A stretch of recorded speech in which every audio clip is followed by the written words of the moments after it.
Chapter 50-51. The moment the door opened, Wang Qian suddenly turned the steering wheel, and the jeep, which was already drifting, rushed out of the road. Ah! The girl who was pushed out of the car screamed and slammed on the brake. The truck driver heard the car horn behind him and glanced at the rearview mirror. He stepped on the brakes to avoid the car and said to his wife sitting in the passenger seat, "In the past year, more and more people have come to the Northwest too." Before he could finish his sentence, the driver, who was paying attention to the car behind him, realized that the door of the car behind him had opened. The driver suddenly panicked. He subconsciously turned the steering wheel and drove to the right side of the road. Beep, beep, beep. Squeak, squeak, squeak. Bang, bang. Clang, clang. All kinds of sharp, ear-piercing, and even more panic-inducing sounds were heard. The truck rushed to the right side of the road and rushed into the ditch by the roadside. The jeep rushed to the left side of the road and also rushed into the ditch. Clang, clang. Clang, clang. Bang, bang. Compared to the truck, which deliberately stepped on the brakes in advance and rushed to the right side of the road, the jeep driven by Wang Qian was like a horse that had gone wild and rushed out of the road. Tian Tian, who was pushed out of the car, rolled on the side of the road like a rag doll. She rolled round and round, and her screams made the scalp of the couple in the truck, who braked to avoid the road, tingle. But at this time, they couldn't care less about the girl who suddenly rolled out of the car. They had to stabilize the car. The front of the truck fell into the ditch, and the driver and his wife slammed into the front windshield. The truck flipped over, and the front of the truck sank into the ditch. The seatbelt pulled the driver and his wife back and slammed them into their seat. The truck stopped, and the couple hit their chest. In the car behind, Xia Jinyuan directly slammed on the brakes twice. The car was still drifting, and he shouted at the young man who slammed into the door, "Get out of the car and check on the girl who rolled down. Don't move her body. Do you understand?" He didn't know if her back, neck, and internal organs were seriously injured. Suddenly moving her body would only worsen the injury. The young man, who was dizzy from the collision, screamed, "Ah!" in response to Xia Jinyuan. After the military jeep was parked, Xia Jinyuan was like an attacking leopard as he violently flipped into the ditch on the road. The driver crashed into the side of the jeep, which was deformed. Wang Qian, who was hit directly, fainted. Blood slowly flowed out from his head along with the shattered window. Yu Si, who was sitting in the front passenger seat, was in a much better condition than Wang Qian. When the airbag popped out, she first hit the airbag, then slammed back into the seat. Her body shook violently and she fainted. So far, other than the car crashing into the gully and her arm crashing into it, there were no obvious injuries on her body. At least, she wasn't bleeding. Ganganimbu's condition was not much better, but he knew how to protect himself better than the young man in the car. The moment the car crashed into the gully, he protected his head. When the car rolled over, his feet were facing the side of the car while his head was facing the other side. He shouldn't even think about getting a hostage. He should hurry up and escape. Xia Jinyuan had already rushed over, and the frightened truck driver and his wife also got out of the car. The driver's wife wanted to check the severity of the damage to their car first, but the driver said, "What are you looking at? Look at the person lying on the roadside. Find a tripod and place it in front. Hurry." Human lives were more important. The damaged car could still be repaired. Chapter 50-52. After the truck driver opened the Northwest National Highway, he had been working on this line all year round. Throughout the year, except for the snow-covered mountains, he didn't rest at all. He was used to the scenery along the way and had seen too many car accidents, even more tragic ones than the one in front of him. He had been in a car accident before and had been rescued by passing tourists. Now that he had been caught in a car accident, he would try his best to help those in need since he and his wife were unharmed. Life was too short. Kindness was the foundation of being human. One could not do evil, and one could not leave others in the lurch. One had to be able to live up to their conscience. Perhaps one day they would need help too. The couple did not check on the damage to their truck. As the driver ran, he kept telling his wife what to do. Go check on the girl. I'll go check on the Jeep. If the girl is fine, I'll come and help. The Jeep had flipped over, so the people in the car were probably dead. Xia Jinyuan had already run to Tian Tian, who was lying on the road and screaming in pain. He did not have much time to check if the girl was seriously injured. He bent down and said in a low voice with a reassuring power, "You're safe now. Lie down and don't move. Kai Yen will come and accompany you." Kai Yen, the boy who had been traveling with Xia Jinyuan. Kai Yen was still running behind. He was an ordinary college student who did not exercise much. Even if he ran with all his might, he was still lagging behind Xia Jinyuan.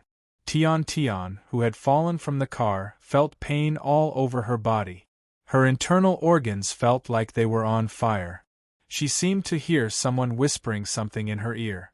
The low voice had a peace of mind that would keep death away from her. It was also very warm, so warm that she couldn't help but want to get closer. Save! Save me! Save! Save me! She stretched out her arms weakly and wanted to grab the warmth. If she did, she would be saved. Her fingers moved lightly, but she did not have the strength to lift them. Seeing this, Xia Jinyuan gently held Tian Tian's slightly better left hand and slowly put it down. "You're saved now. Lie down. The ambulance will be here soon." Her right palm scraped the asphalt road, and the skin on her palm was abraded. Although the wound was not deep, it was hideous.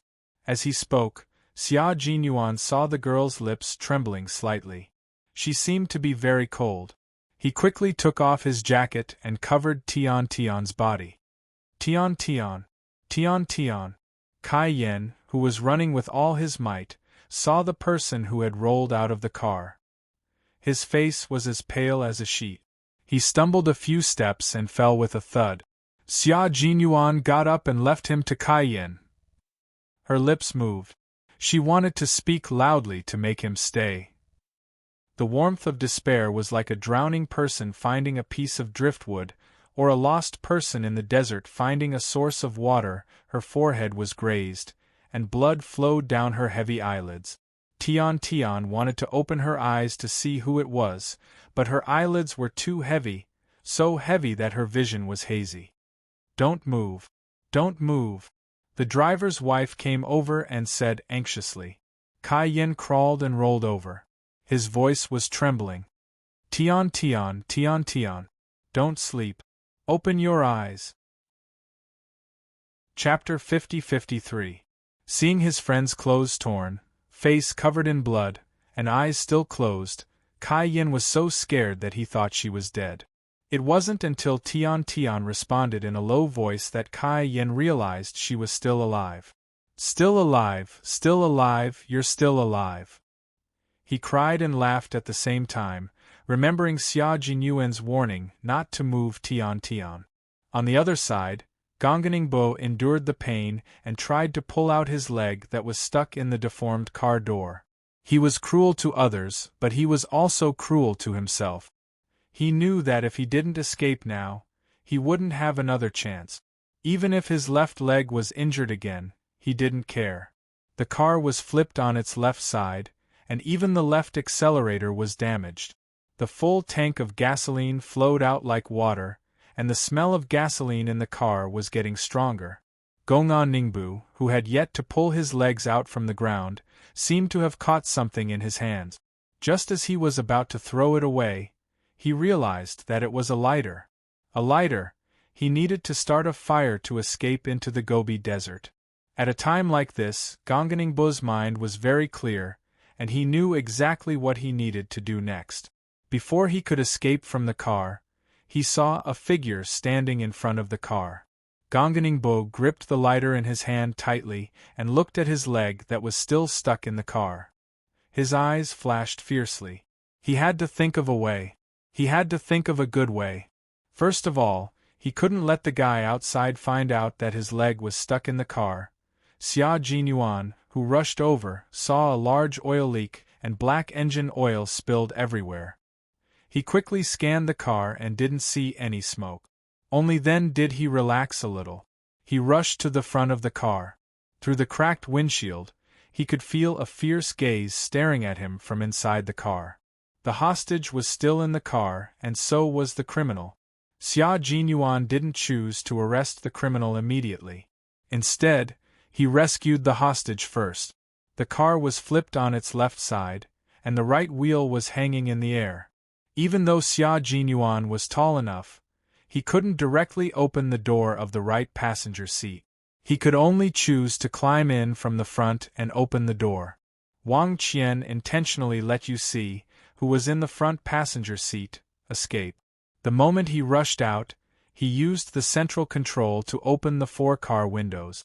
It could be said that Wang Qian made the wisest decision in the most dangerous moment. As Xia Jinyuan climbed, the overturned vehicle shook slightly. Gong Ningbo licked his cracked lips with a ferocious look on his face. His lips were probably broken because he tasted blood. That's right, he loved the taste of blood. The smell of gasoline in the car was getting thicker and thicker. It was so thick that it felt like one was in a tank of gasoline and could suffocate to death at any time. Clang! The car door opened, and the strong smell of gasoline rushed out. Gonganimbu, who was motionless in the car, finally saw what the soldier who was chasing him looked like. He held the lighter and placed his hand on the lighter's gear. Licking his lips, he grinned and said, "Soldier, are you trying to save someone? If you reach your hand in again, the thing in my hand will get angry." There was a lighter in his hand and a few pieces of paper beside it. Xia Jinyuan glanced at him and slowly reached out his hand. He opened the car door completely with one hand and squatted in front of the car. He didn't take Gonganingbo's threat to heart. Instead, he smiled coldly and said, "Do you want to die?" He glanced at the lighter and the paper, and the sneer on his face deepened. "Are you sure you want to die?" No, Gonganingbo didn't want to die. Chapter 50-54. His thoughts were immediately seen through. The long scar on Gongan Ningbu's face twitched violently, making him look even more ferocious. "I dare to die if I drag you along with me." Gongan Ningbu was a lunatic who could do anything. If pushed too hard, he would go crazy. In the game between the two parties, Xia Jinyuan was at a disadvantage because of his scruples. In addition, his line of sight was blocked by the 2 seats in front of him, so he did not immediately notice that one of Gongan Ningbu's legs was stuck. "Okay, I won't move." As he spoke, Xia Jinyuan discreetly looked at the 2 hostages trapped in the car. The driver, Wang Qian, was seriously injured. His waist was pinched, and the airbag popped out to protect him. There was blood on the left side of his head, caused by hitting the pillar when the car overturned. Yu Si, who was in the front passenger seat, was the least injured. There were no signs of injury, and judging from her breathing, she seemed to have fainted from fright and was still unconscious. Wang Qian needed to be rescued immediately. Xia Jinyuan, who had a rough idea of what to do, stared coldly at the felon who was struggling to make a way out for himself. He did not push him too hard. If he did, Gongan Ningbu, whose hands were already stained with several lives, would indeed set the car on fire once he went crazy. Gongan Ningbu originally thought that his threat would make the other party hesitate, but he did not expect to meet a soldier who did not play by the rules. He was not afraid of being scared. He grinned, revealing 2 rows of yellow teeth, and laughed sinisterly. "Is that so? I'll shout 1, 2, 3. If you don't leave, I'll set the car on fire. If we die together." Bang! The car exploded and everyone died. "I'm fine. If I'm caught, I'll die anyway. I'm not afraid. But they're different. Look at how young they are, and they drive their own cars. Their families must be rich. They could have lived, but you let me set the car on fire. If I die, I die, but if you die, you die. You die trying to save people, but in the end, you die with a bad reputation. Is it worth it for you to be a soldier?" He was eloquent, his thoughts were clear, and his logic was clear. He was so calm that even Xia Jinyuan was slightly shocked. He had carried out countless missions and encountered countless criminals who were struggling on the brink of death, but he had never seen one as calm as this felon in front of him. However, the calmer he was, the more certain he was that he wanted to live. Only those who wanted to live would be so calm and look for a way to escape. Those who wanted to die would really drag someone down with them. They would ignite the fire earlier and would not say a single word of nonsense. Xia Jinyuan, who had figured out what she was thinking, pretended to be hesitant. He frowned and his calm gaze suddenly became fierce. "What do you want?" The smell of gasoline in the car was getting fainter and fainter, and it was all coming out from the open car door. Xia Jinyuan tightened his grip on the car door. He was not worried about the lighter in Gongan Ninbu's hand, but he was worried that the felon would take the opportunity to take the hostage again while he was stuck in a traffic jam. If he were to take hostages again, that was good too. He could let him out first. Only by letting him out would he be able to rescue Wang Qian, who was seriously injured and unconscious. His every move was observed by Gonganingbo. Although Gonganingbo was delighted to see him relenting, the cunning Gonganingbo did not let his guard down. "Two things. First, prepare a carriage for me immediately. Secondly, you must be at least 1 kilometer away from me. If you can do it, I'll let them go and you save them." "Impossible!" Xia Jinyuan's expression changed as he shouted. "Then we'll die together," Gonganingbo roared. Just as Xia Jinyuan expected, he suddenly leaned over and rushed to the front passenger seat. Chapter 50-55.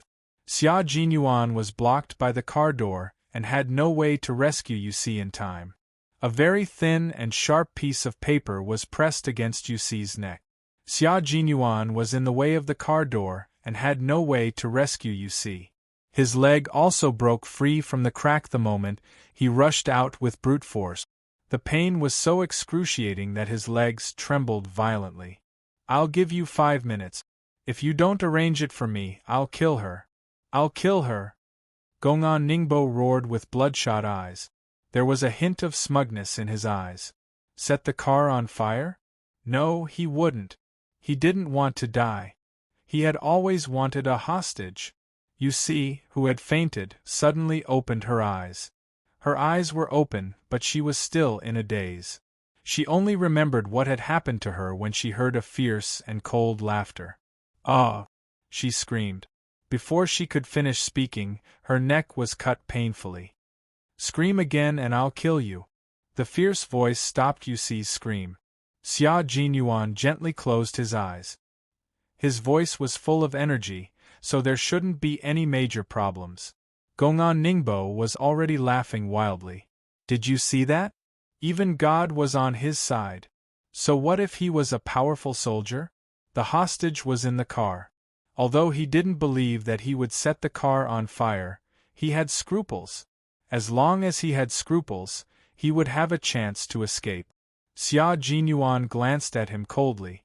Gongan Ningbo almost thought that his plan had been seen through by Xia Jinyuan. The next second, he saw the guy who also had scruples nodding. "Okay, I'll arrange it for you." "Very good." Gongan Ningbo finally breathed a sigh of relief. 5 minutes was enough for him to arrange everything and for Yi Qian to arrive. She sped all the way here and first saw the military jeep parked in the middle of the road. Then, she saw the accident scene. Before the civilian vehicle came to a complete stop, the police officers, Duo Ji and Ping Quo, had already opened the door and got out. They saw Tian Tian lying on the ground. The first thing they did when they got out of the car was to check on the injured person. Yi Qian, who got out of the car, immediately saw a familiar figure in front of the overturned car. "You guys check on the injured. I'll go to the front to take a look." After Yi Qian jumped out of the car, he ran forward without waiting for the 2 policemen to reply. She also had a police pistol in her hand. The director of the Shiji City Public Security Bureau said that the criminals could be killed on the spot if necessary. At that time, Yi Qian applied for permission to use a police gun and told the director that she was a sniper in the army. The chief of the Public Security Bureau of Shiji City agreed on the spot that a sniper had used a pistol to kill a criminal. Xia Jinyuan also saw Yi Qian. "What's the situation?" She ran towards Xia Jinyuan, who was running towards her. Her heart sank when she saw his gloomy face. No wonder he could escape for 2 years without being caught. He's quite cunning. Xia Jinyuan knew that he had missed the best chance to rescue Qin Ji Ai. His foot was stuck. "I didn't notice it immediately." "Your vision is obstructed?" Yi Qian pointed out the problem. She knew Xia Jinyuan's ability. If he didn't notice the problem immediately, it must be because of his line of sight. Otherwise, it was impossible that he didn't notice it. In addition, there were hostages in the car, so he was even more apprehensive. "Yes." Xia Jinyuan nodded and said, "Wang Qian needs to be rescued immediately. Yu Si is being held hostage by him. He asked me to arrange a car and to retreat 1 kilometer. Otherwise, he will kill the hostage. This time, he will do as he says," Xia Jinyuan added angrily. Chapter 50-56. Xia Jinyuan blamed himself for not noticing that Gong'an Ningbo's leg was stuck in the car. If he had noticed, Yu Si would have been rescued. On the other hand, if he had noticed that Gong'an Ningbo's leg was stuck in the car, he probably wouldn't have chosen to rescue Yu Si because Wang Qian, who was seriously injured and unconscious, was still in the car. Under the circumstances, he wouldn't have been able to rescue both of them at the same time. If he had rescued Yu Si first, Gong'an Ningbo would definitely have retaliated and done something even crazier, such as killing Wang Qian in the car. But he didn't notice it immediately, so there was still a thorn in his heart. Yi Qian was about to say something when he suddenly heard a ferocious and crazy roar coming from the overturned jeep. "Don't King play tricks on me. Car. Hurry up and prepare a car for me. Hurry." The driver and his wife, who were involved in the rescue, also heard it. They were both shocked. The driver had wanted to go into the overturned jeep to rescue Yu Si, but fortunately, Xia Jinyuan had caught up and stopped him in time. "Old Tan, I. The driver's wife was so scared that her hands and feet were trembling. Fortunately, the driver had been on the road a lot, so he was brave enough to say softly, "Don't be afraid. There are police and soldiers. We're not afraid. Squat down and talk to the lady." The husband and wife, like Kai Yen, talked to Tian Tian. With her husband's courage, the driver's wife felt a little more at ease, but she didn't have the courage to talk to Tian Tian anymore. Yu Si, who was being held hostage, didn't make a sound. She was so scared that she couldn't think straight. She was being manipulated by Gong'an Ningbo without any self-awareness. The crazy roar made Yi Qian's heart skip a beat. She ran back with Xia Jinyuan and said, "Give him the car, right now.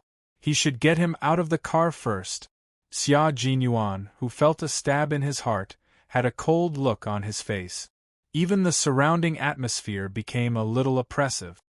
The hostage, you see, is completely terrified. She can't move. I can only. No one knew him better than Yi Qian. His cold expression made Yi Qian's heart ache. Is Wang Qian still unconscious? As soon as Xia Jinyuan nodded, Yi Qian hurriedly said, "That's right. Even if you found out that the felon's leg was stuck and couldn't move, even if you rescued Yu Si, you wouldn't be able to rescue Wang Qian immediately. Wang Qian would only be in a desperate situation, and the felon would retaliate even more crazily. Captain Xia, you don't have to blame yourself for not discovering that the criminal's leg was stuck. Luring the criminal out of the car and then rescuing the seriously injured was the best decision. I think Captain Xia should have already thought of it. We are all doing our best to rescue all the hostages, so we don't have to blame ourselves. It was the duty of every soldier to protect the country and the safety of the people. When Xia Jinyuan realized that he had failed to protect the safety of the people, he felt very guilty as a soldier. Rescuing the hostages, especially when the hostages couldn't move, made the entire rescue extremely difficult. Even as a Special Forces soldier, Xia Jinyuan had to be careful with every step. He couldn't afford to make the slightest mistake. When rescuing the hostages, the most important thing was to first stabilize the kidnapper, then stabilize the hostages' cooperation, and not blindly struggle.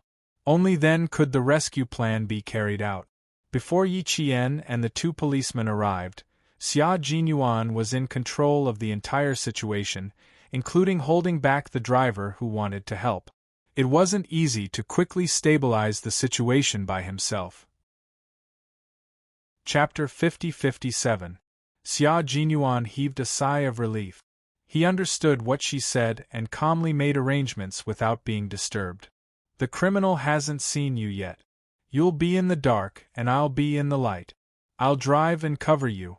You take the opportunity to get close to Ganganimbu. I'll retreat 1,000 meters before you act. Although he blamed himself, it didn't affect Xia Jinyuan's control over the entire situation. He knew very well what to do next to better rescue all the hostages. Okay. Yi Qian nodded. She glanced at the two parked cars and flashed the police pistol in her hand. Drive the jeep over. I'll take care of the rest. There were two sacrificed police officers in the civilian vehicle, so they naturally couldn't drive it over. Seeing the police phone in her hand, Xia Jinyuan's dark eyes flashed with hostility. Okay. He then looked at the police officer who was running over. His dark eyes narrowed slightly, and the plan he had just laid out was once again perfected. Time was of the essence, and all arrangements had to be made quickly. For the few people involved in rescuing the hostages, time passed too quickly, but for Ganganimbu, time passed too slowly. He first climbed from the back to the front passenger seat. In such a small space, most of his body was pressed against Yusi, who was so frightened that she had lost her voice. He released Yusi's seatbelt, and with a malicious gaze, he fiercely supported the weak hostage. The thin and sharp plastic piece was pressed against Yusi's carotid artery. Behave yourself or I'll kill you. After saying that, he pushed Yusi out of the car. Yusi, who was so frightened that she was unconscious, didn't make a sound after she fell out. Yusi's mind was severely damaged and she couldn't move. Wang Qian was seriously injured and unconscious, and Ganganimbu had a strong desire to survive. Xia Jinyuan was betting that Ganganimbu wouldn't act rashly before he got back into the car. Therefore, he chose to agree to Ganganimbu's request. Ganganimbu, who ran out of the car, didn't care about Wang Qian, who was still in the car. He didn't want to waste his energy on a hostage who he didn't know was dead or alive. He pressed the sharp plastic piece against Yusi's neck again and dragged Yusi out of the jeep with one hand. He was extremely alert and walked towards the side of the road. Just as he approached the road, he saw two policemen. He lost control again and shouted, "Get the F***ck away from me, do you hear me? Get the F***ck away from me. Where's the car? Where's my car?" Kai Yen, who was sitting in the middle of the road with Tian, looked up in shock and saw Yusi being held hostage. Thinking of what the two policemen had told him just now, Kai Yen bit the tip of his tongue with his teeth to suppress the shock that rushed to his throat from his chest. Don't look, don't look." The policeman told him not to look in front. He must not look in front. He just had to take good care of Tian. He just had to take good care of Tian. Tian's situation was still considered good. Kai Yen accompanied her and kept talking to her, causing her to wake up bit by bit. At this moment she could still speak intermittently. However, she didn't know about Wang Qian and Yusi's situation, and Kai Yen, who was both shocked and scared, didn't dare to tell her, fearing that she would be agitated. Tian, who had just woken up, also heard the voice that scared her. She, who had just recovered from her shock, was shocked again. "Young man, don't look, don't look." He's far away from us and can't hurt us. Don't be afraid. Kai Yen was very scared. The driver even comforted him in a low voice. Don't worry, we have the police and the People's Liberation Army to protect us. Your friend will be fine. They're all thinking of ways to save him. Chapter 50-58. The driver only saw that Kai Yen was scared, but he didn't realize that Tian was also scared. Yes, don't be afraid. The three of us will accompany the lady. Just listen to the police and don't run around. The driver's wife, who was also very scared, comforted Kai Yen and herself. I just saw a woman from the People's Liberation Army. She wasn't scared at all. You're still a young man. What are you afraid of? Kai Yen was speechless. He was scared. However, with the driver and his wife accompanying him, he did feel much more at ease. He could even comfort Tian, whose eyes were already filled with fear. It's okay. Lie down properly. The ambulance will be here soon. Just wait a little longer. The two policemen who were warned immediately stopped and retreated step by step. Gongningbo was still worried. They had guns in their hands.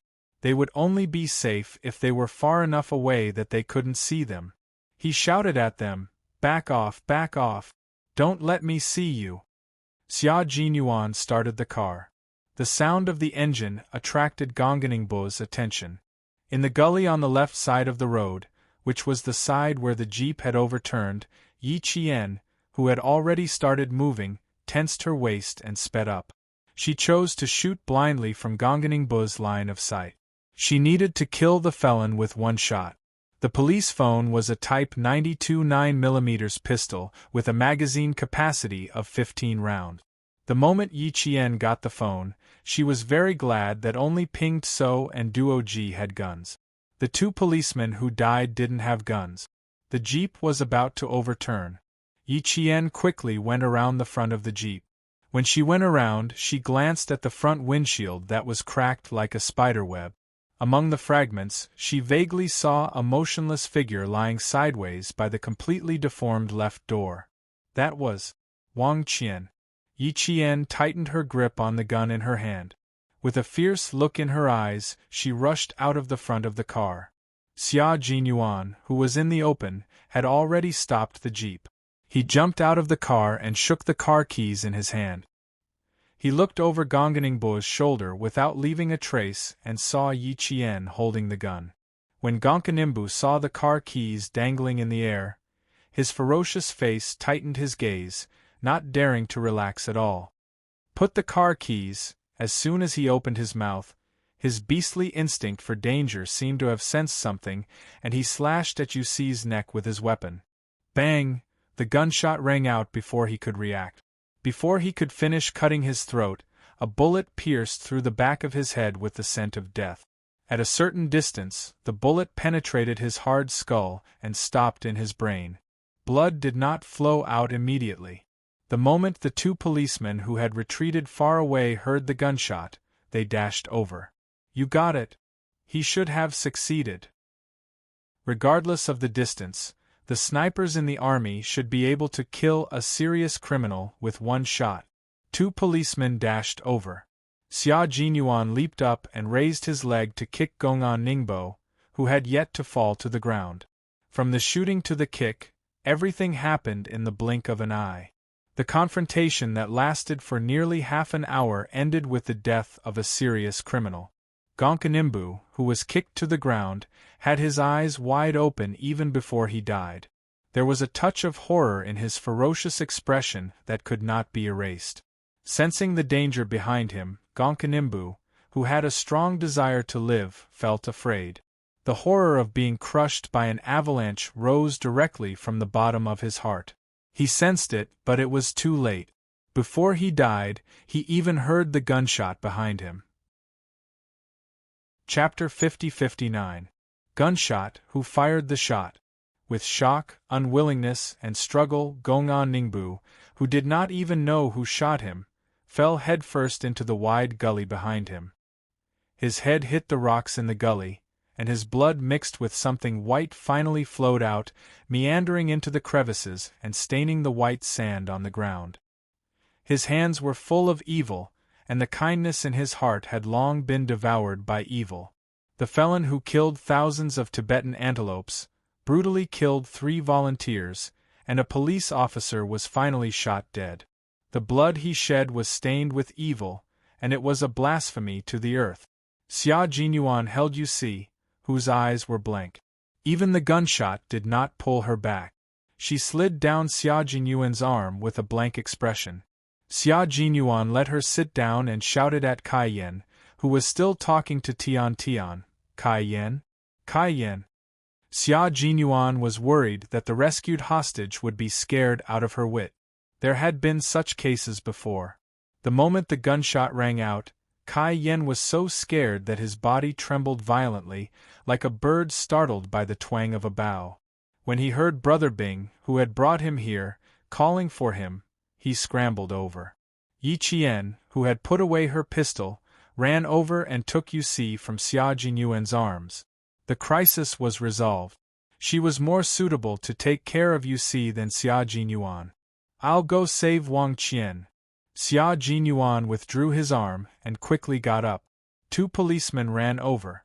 Xia Jinyuan only said, "Successful kill."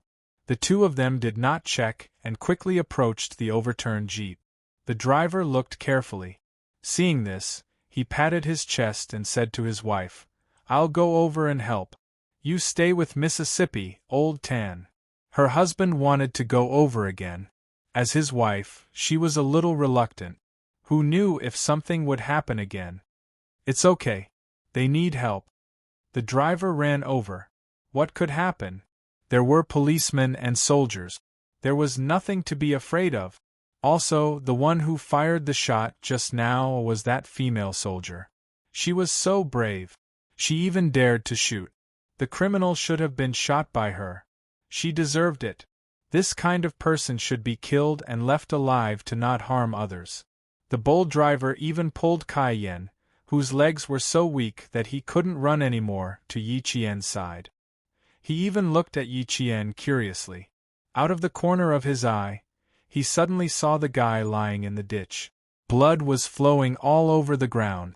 Even though the driver was brave, he couldn't help but shudder. Oh my God, he was really shot to death. "Thank you, big brother." Yi Qian thanked him and returned the driver's gaze. It was better for the commoners not to watch such a bloody scene, as it would leave a psychological scar. The faint voice was slightly cold. The driver immediately retracted his gaze and said hurriedly, "You're welcome. I'll help if I can, but I can't cause trouble for you." He pointed at the overturned jeep and asked, "Should I go over and help?" Yi Qian smiled. "Thank you very much. Please take care of your own safety." The driver's kindness accentuated Gonganimbu's evil. Yi Qian watched the driver leave. Then he said to Kai Yen, who was sweating profusely, "Come, let's help her to the car first." Kai Yen didn't even dare to look at the ditch. He hurriedly nodded and followed Yi Qian to help Yu Si to the car. The smell of blood drifted over with the wind and entered Kai Yan's nose. The smell of blood made Kai Yen glance at the ditch out of the corner of his eye. He only dared to take a peek. When he saw that the person was motionless, he didn't dare to look any further. Chapter 50-60.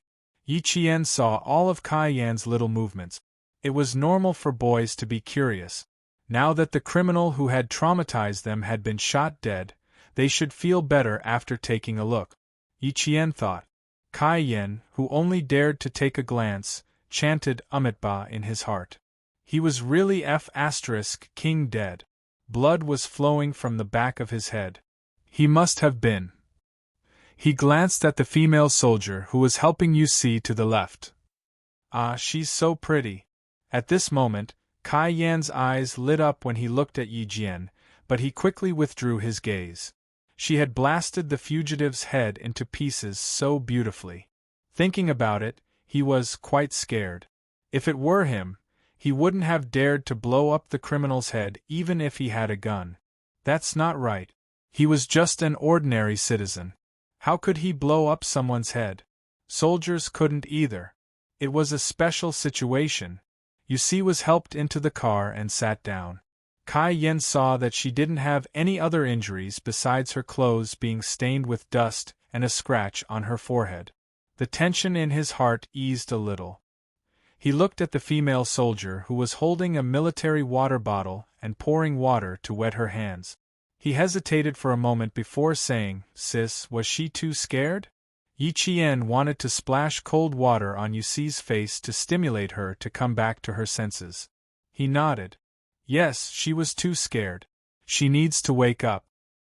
He patted Yusi's pale face with his wet hands. Do you have a towel or a handkerchief? Is a silk scarf okay? Yes. Here, here. Kai Yen, who only knew how to follow, unzipped Yusi's jacket pocket and took out a small handkerchief. She bought this as soon as she got off the plane. I asked her why she bought it.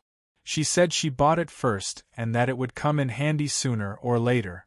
Sis, don't you think this is what the old people used to say? I didn't mean it to be a prophecy. Yi Qian took the handkerchief and smiled. It's a very pretty handkerchief. Any girl would like it. Then, sis, do you like it? Yi Qian, who was pouring water into her handkerchief, glanced at the talkative boy and saw the uncontrollable nervousness in his eyes. She knew that the boy was using words to release his tension. Me? We wear military uniforms all year round, so we don't need them. Sis, you're a captain, right? Sister, how old are you? You're already a captain at such a young age? Did he join the army very early?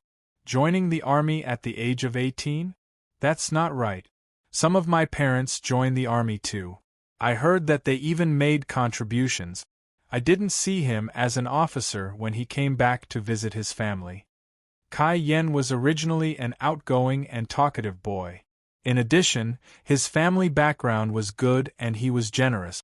From junior high school to university, he was very likable.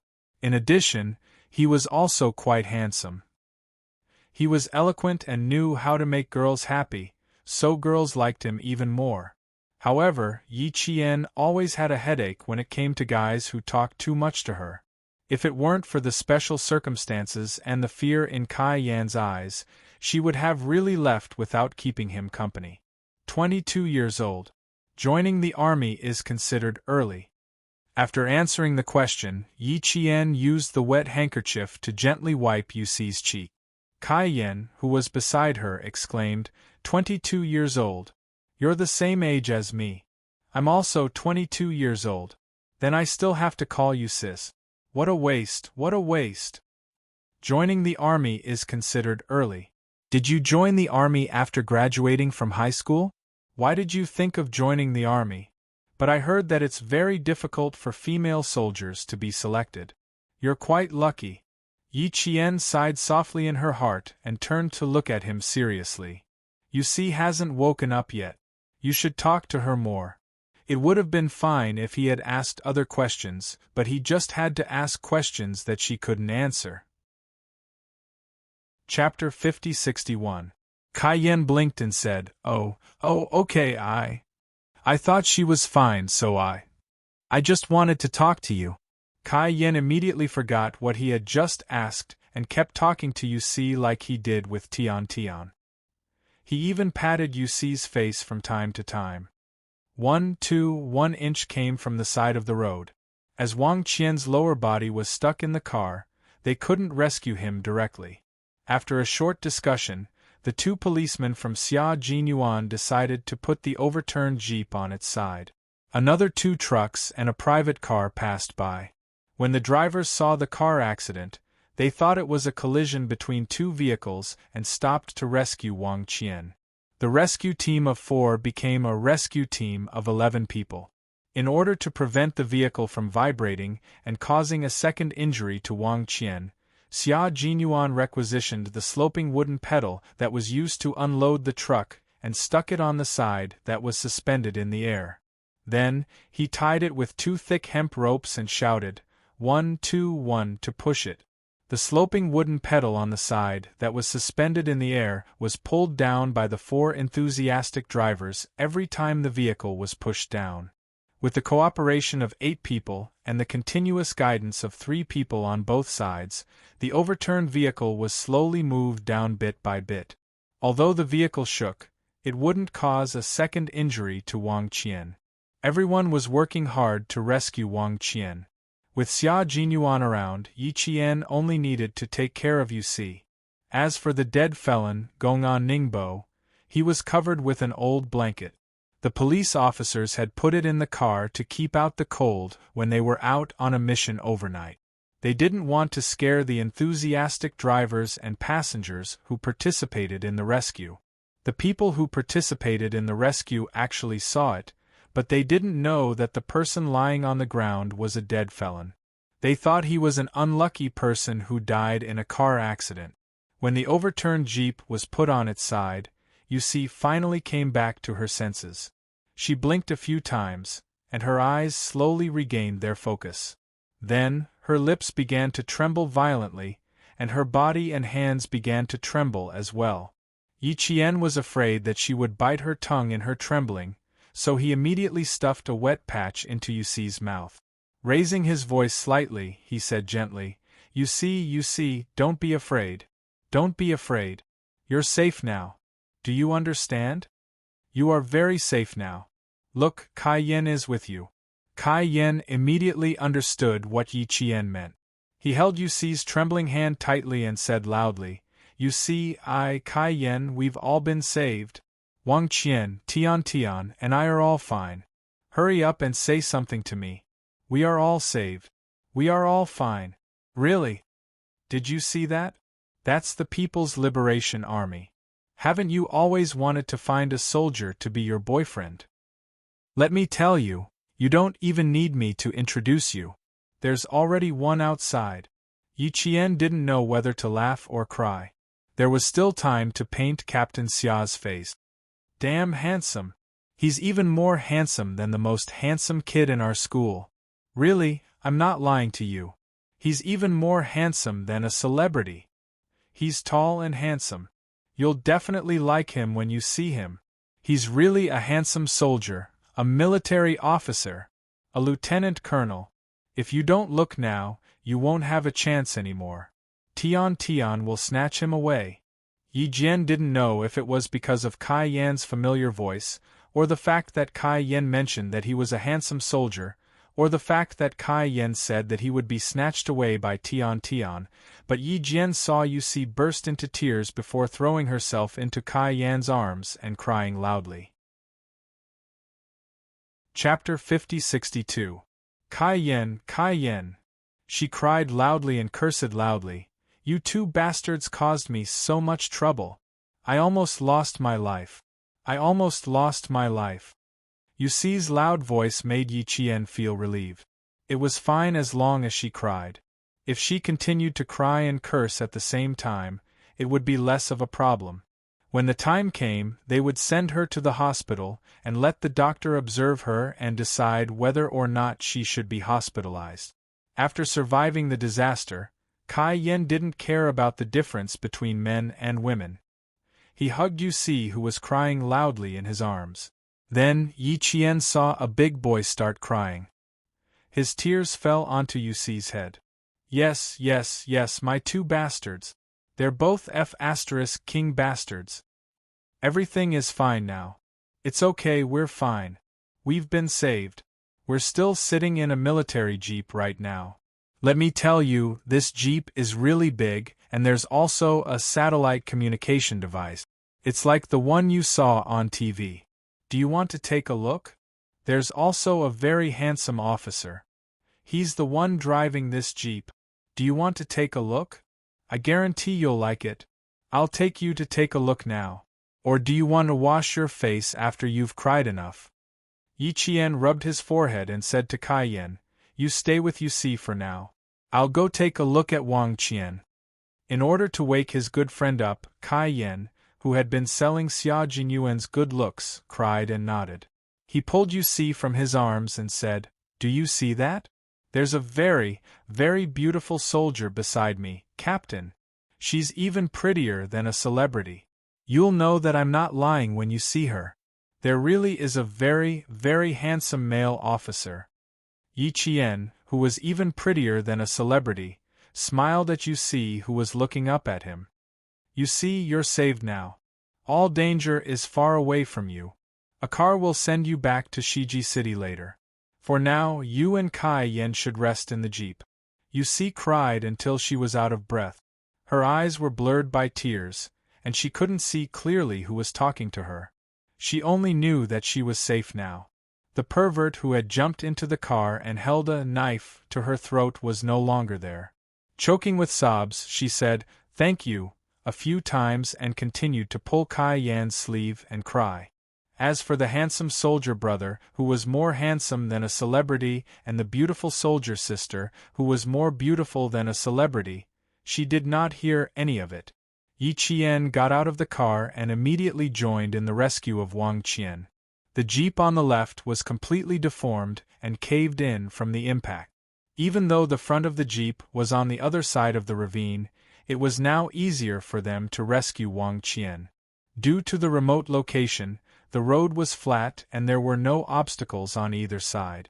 The accident happened on a road that had never happened since the construction of the national highway. Ambulances and fire engines could not come immediately, so the rescue work could only rely on themselves. This was also why all the drivers who were passing by would stop and participate in the rescue. Those who were familiar with this part of the road knew the situation. The director of the Shiji City Public Security Bureau and the director of the Gangcha County Police Station, who had rushed over, immediately knew the situation after killing the criminal, including the fact that the hostage, Wang Qian, was trapped in the jeep and urgently needed to be rescued. The criminal, Gonganimbu, was shot in the back of the head by a sniper from the army and was killed on the spot. When the news came, the director of the Shiji City Public Security Bureau drank 2 large cups of warm water. The director of the Gangcha County Police Station, who was sitting in the car, held his phone tightly with one hand. 2 streams of tears flowed down his tanned face. Brothers who fought with him on the front line, rest in peace. Chapter 5063. The criminal has been killed, and he can no longer stir up trouble. He won't make you worry anymore. Rest in peace, my brothers. The Gangcha County Police Station superintendent covered his face with his hands that were so rough that there were fine black lines on the back of his palms. He was panting heavily. Inside the car, the 3 policemen who were driving the car were already soaked in tears. The policemen at the Gangcha County Police Station already knew that their big brother, Deng Tsiwang and Ada, who had joined the police force for less than 3 years, had died.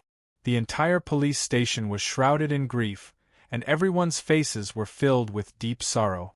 The old man who had worked in the reception office for his entire life and didn't want to leave even after retirement wiped his tears and murmured, sacrificed again, wait for me to come back. I'll tell Ada and Tsiwang's families. Don't tell them yet. I have to go to Ada and Tsiwang's house to apologize." The superintendent informed the station with red eyes and kept the matter from the families of the 2 policemen first. The officer on duty who answered the phone choked up. The policemen who were on duty in the Gangcha County Police Station knew that the bodies of the 2 policemen had not returned yet. They told their colleagues on duty to inform them when their brothers returned so that they could rush back to see their brothers. The Gangcha County Police Station was filled with grief, and so was the scene of the car accident. The 3 policemen and 3 traffic policemen who had been stationed in Lari village for many years were the first to arrive. They already knew that their brothers had died on the way here, but they didn't have time to visit them before they threw themselves into the rescue. Xia Jinyuan suggested that the enthusiastic drivers and passengers who had participated in the rescue could leave. Hence, a traffic policeman directed the parked cars to leave first. "Look, they're saluting us." The driver suddenly saw the 2 young officers who had sent them off standing by the side of the road from the rearview mirror. They were saluting them and sending them off. For a moment, he felt touched and proud. They were the soldiers who would definitely be the first to step forward to protect the people in times of danger. As they left, they didn't know that 2 policemen were lying quietly in a commercial car parked by the side of the road. They could no longer open their eyes to look at the blue sky and clear water. As for the felon who was killed, other than the traffic policeman who directed the car to leave, no one else took a second look at him. With their combined efforts, they used a jack to pry open the deformed car door. Wang Qian successfully rescued her. The ambulance had not arrived yet, so they had to rely on Yi Qian and Xia Jinyuan to do a simple check and treatment. Fortunately, Wang Qian did not suffer from any internal injuries. His legs were fractured, but the extent of the fracture was unclear. His arm was dislocated. After Yi Qian checked that there were no fractures, he set it back. His technique was neat, and the unconscious Wang Qian did not feel anything. They didn't wait for the ambulance to arrive. After confirming that the ambulance had already left West Lucky City and that Wang Qian's life wasn't in danger, they carried Wang Qian to the military jeep while Tian Tian was carried to the police car that came to rescue them. A police officer took care of her as they rushed to West Lucky City. Before they left, Yi Qian, Xia Jinyuan, and 2 other policemen who had left earlier came to the MPV and saluted the 2 policemen who had sacrificed themselves. The heroes of the people are immortal. Half an hour later, Wang Qian, who had suffered a heavy blow to his head, began to moan softly. Yi Qian, who was taking care of him, was the first to notice this and gently woke him up. At this point, all 4 hostages had been successfully rescued. None of them died, and the fugitive was successfully shot dead. Evil could never prevail over good. Chapter 50-64. Yi Jian and Xia Jinyuan, who still had a mission, could not escort the 2 sacrificed policemen back to their hometown, Gansha County. They could only give a solemn military salute to bid farewell to the eternal heroes of the people. Police Ping Kuo and Duo Ji drove the MPV again and rushed back to Gangsha County with their brothers. The body of the criminal Gongan Ningbu was transported back to Gangsha County along with the murder weapon. He was from Gangsha County. Even if he was killed, his trial still had to be carried out. There were 2 traffic police cars in front escorting them. Sirens blared all the way, opening the way for the returning heroes. 4 cars, divided into 2 groups, went in opposite directions. One side was life, the other side was death. The 4 rescued hostages would be bathed in the warmth of the sun the next day, but the dead heroes would be in eternal rest, accompanied by the dark land. Xia Jinyuan drove while Yi Qian took care of the unconscious Wang Qian. Their hearts were heavy. The 2 of them were silent and didn't speak much along the way. After making a big turn, Yi Jian looked back at the back of the car and saw that the car behind her had disappeared. The heaviness that weighed down on her chest made her unable to breathe. Even her breathing felt sluggish. She had faced countless sacrifices head-on. Now that she was faced with death again, she still couldn't accept it. Sadness, anger, heaviness. It was like a mountain was pressing down on her, so heavy that she couldn't even straighten her back. Exhaling a breath of air, Yi Jian asked Xia Jinyuan, who was driving, in a low voice, "Captain Xia, is it common for policemen at the grassroots level to sacrifice themselves?" "I can't say often, but wherever they are, there will be sacrifices. There's no way to completely avoid it. We can only try to minimize it. Just like us, sacrifices can't be avoided. We can only reduce the sacrifice rate." Xia Jinyuan also gently exhaled. There was a faint haze in his dark eyes. "Yi Qian, study hard after you go to the airborne unit. Learn real skills. In the future, they will be your life-saving shield when you're in danger. They'll help you go out and return safely." Yi Jian replied softly. She lowered her eyelids to hide the shadows in the depths of her eyes. It was time for her to work hard on her skills. In the future, she must work harder than she did now. Time was precious, and every minute of their time was an inch of their lives. Wasting an inch of time was equivalent to wasting their own lives. After a few words, the two of them fell silent again. Xia Jinyuan drove seriously while Yi Qian carefully took care of Wang Qian, who was still unconscious. The two of them had faced the topic of sacrifice countless times. They both knew that sacrifice was inevitable, and there was no need to talk about it over and over again. They were silent and faced with it together. After driving for about 20 kilometers, Yi Qian frowned when he saw the unconscious Wang Qian. His eyes were still closed, and the expression on his face was first painful, then horrified. Yi Qian gently pressed Wang Qian's shoulder, who was about to wake up. His voice was soft and gentle. "Wang Qian, you have some minor injuries. Don't struggle. We're going to the hospital now." Wang Qian didn't open his eyes immediately. Instead, he struggled. He seemed to be having a bad dream. His limbs were slightly twitching, and his brows were furrowed tightly. The horror on his face deepened. "Wang Qian, you're saved now. The criminals who kidnapped you have been arrested by the police. You see, Tian and Kai Yan are all fine. You're fine too. You don't have to be afraid anymore."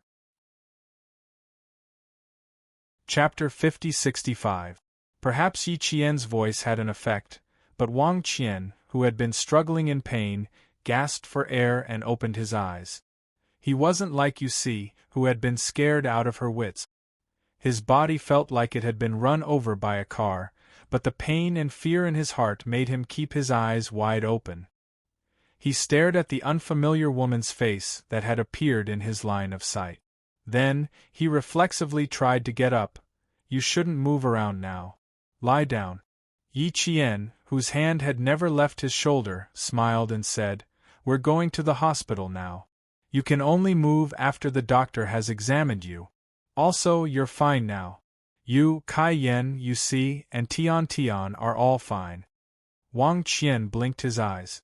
Just as he was about to say something, he choked on his breath and coughed violently for a while. Yi Qian's expression changed slightly when he saw this. He asked Wang Qian in a low voice, "Do you feel chest pain? Do you feel dizzy? Do you feel like vomiting?" Wang Qian, who couldn't speak due to his choking, raised his wrist slightly and waved his hand to show that he didn't feel anything other than pain. "Damn it! It hurts so much. Am I going to be crippled?" He coughed uncomfortably and leaned his shoulder to one side. He coughed until his breathing calmed down, then slowly laid back down. "Damn it, I'm finally saved." Lying down, Wang Qian, who was in so much pain that his fingers were twitching, opened his mouth in a very sociable manner. The moment he opened his mouth, he seemed to have something in his mouth. His expression stiffened and changed again. His tongue moved nimbly in his mouth, and a hard little thing made his stiff cheeks twitch fiercely. Damn it! Tooth! It was definitely a tooth. Half of his tooth was broken. Wang Qian's expression changed dramatically. He closed his eyes in pain. Half of his tooth was broken. How the hell was he going to face others in the future? Yi Qian was frightened by his constantly changing expression. He hurriedly asked, "Are you feeling unwell? If you feel unwell, you must tell me immediately. When you were unconscious, we only gave you a simple checkup. We couldn't confirm if there were any other problems with your body." "No, I bit my own broken tooth." Wang Qian's voice was very weak as he replied while gasping for air. He then turned his head and spat out the broken tooth. Yi Qian lowered his head and saw the half-tooth. A smile appeared in his eyes. Wang Qian, who had spat out his broken teeth, let out a long sigh. After taking a deep breath, he felt that he had truly come back to life. Wang Qianxian looked at the unfamiliar girl who was looking at him with concern. She was very young, probably about the same age as him. Wang Qianxian was in so much pain that he wanted to faint again. He was still unconscious and did not know who had saved him. In addition, Yi Qian had taken off his camouflage jacket and covered the body of the deceased officer. Now, he was only wearing a dark green thermal loose-fitting jacket. Wang Qianzhen could not tell that the person who had saved him was a soldier. After thanking him, Wang Qian took the initiative to ask about the kidnappers and whether they had been caught by the police. Yi Qian was relieved that he still had the energy to talk to her. She smiled and answered his questions one by one. It's all settled. The kidnappers have been taken away by the police. They won't be able to commit any more crimes in the future. Hearing this, Wang Qian felt as if he had vented his anger. He almost clapped his hands in celebration. Xia Jinyuan did not speak. As he listened to the young man's words, his tensed handsome face relaxed a lot. As long as he was fine, everything was easy to handle. Chapter 50-66. When they were halfway there, the Pioneer Battalion contacted Xia Jinyuan through satellite communication. Wang Qian, who was lying on the ground, could tell that something was wrong. Please reply if you copy. Report complete. Why did it sound like a military TV? Entering section 3067 of the country, 137 kilometers away from the two vehicles. Over. Copy. Please drive carefully and ensure the safety of the injured. Copy.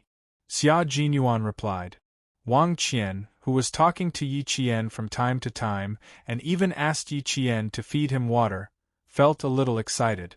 He stared at Yi Qian, suppressed the excitement in his voice and eyes, and asked, are you guys soldiers? Am I in a military vehicle right now? Yes, we are in the military jeep, Yi Qian replied with a smile. Yi Jian replied with a smile. Every time she saw the trust in the eyes of the people she was protecting, Yi Jian could not help but feel proud. When Wang Qian heard this, it was as if he had won the lottery. He was so excited that he forgot about his injury. He raised his hand and reached into his pocket. As soon as he raised his arm, he cried out in pain. A dull pain came from the bones in his right arm. Yi Qian pressed on his shoulder and sighed. I just told you not to move around. You can tell me what you are looking for. Hey, I want to get an autograph from you guys. This is the first time I've met a soldier. As a result, Wang Qian, who knew that Yi Jian and Xia Jinyuan were both soldiers, started to become talkative. He was even more talkative than Kai Yan. Even Xia Jinyuan, who was driving, had a headache from listening to him, not to mention Yi Jian. Wang Qian only stopped talking when they met up with the ambulance from West Thriving City. Soon, Wang Qian and Tian Tian were put on stretchers. The medical staff quickly checked their injuries.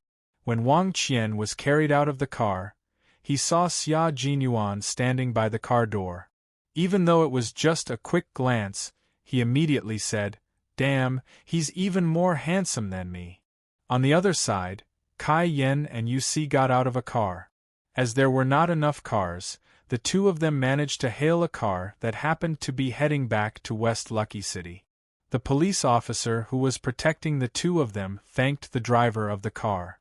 The two of them did not wait for the paramedics to arrive and ran straight to the two ambulances parked in front of them.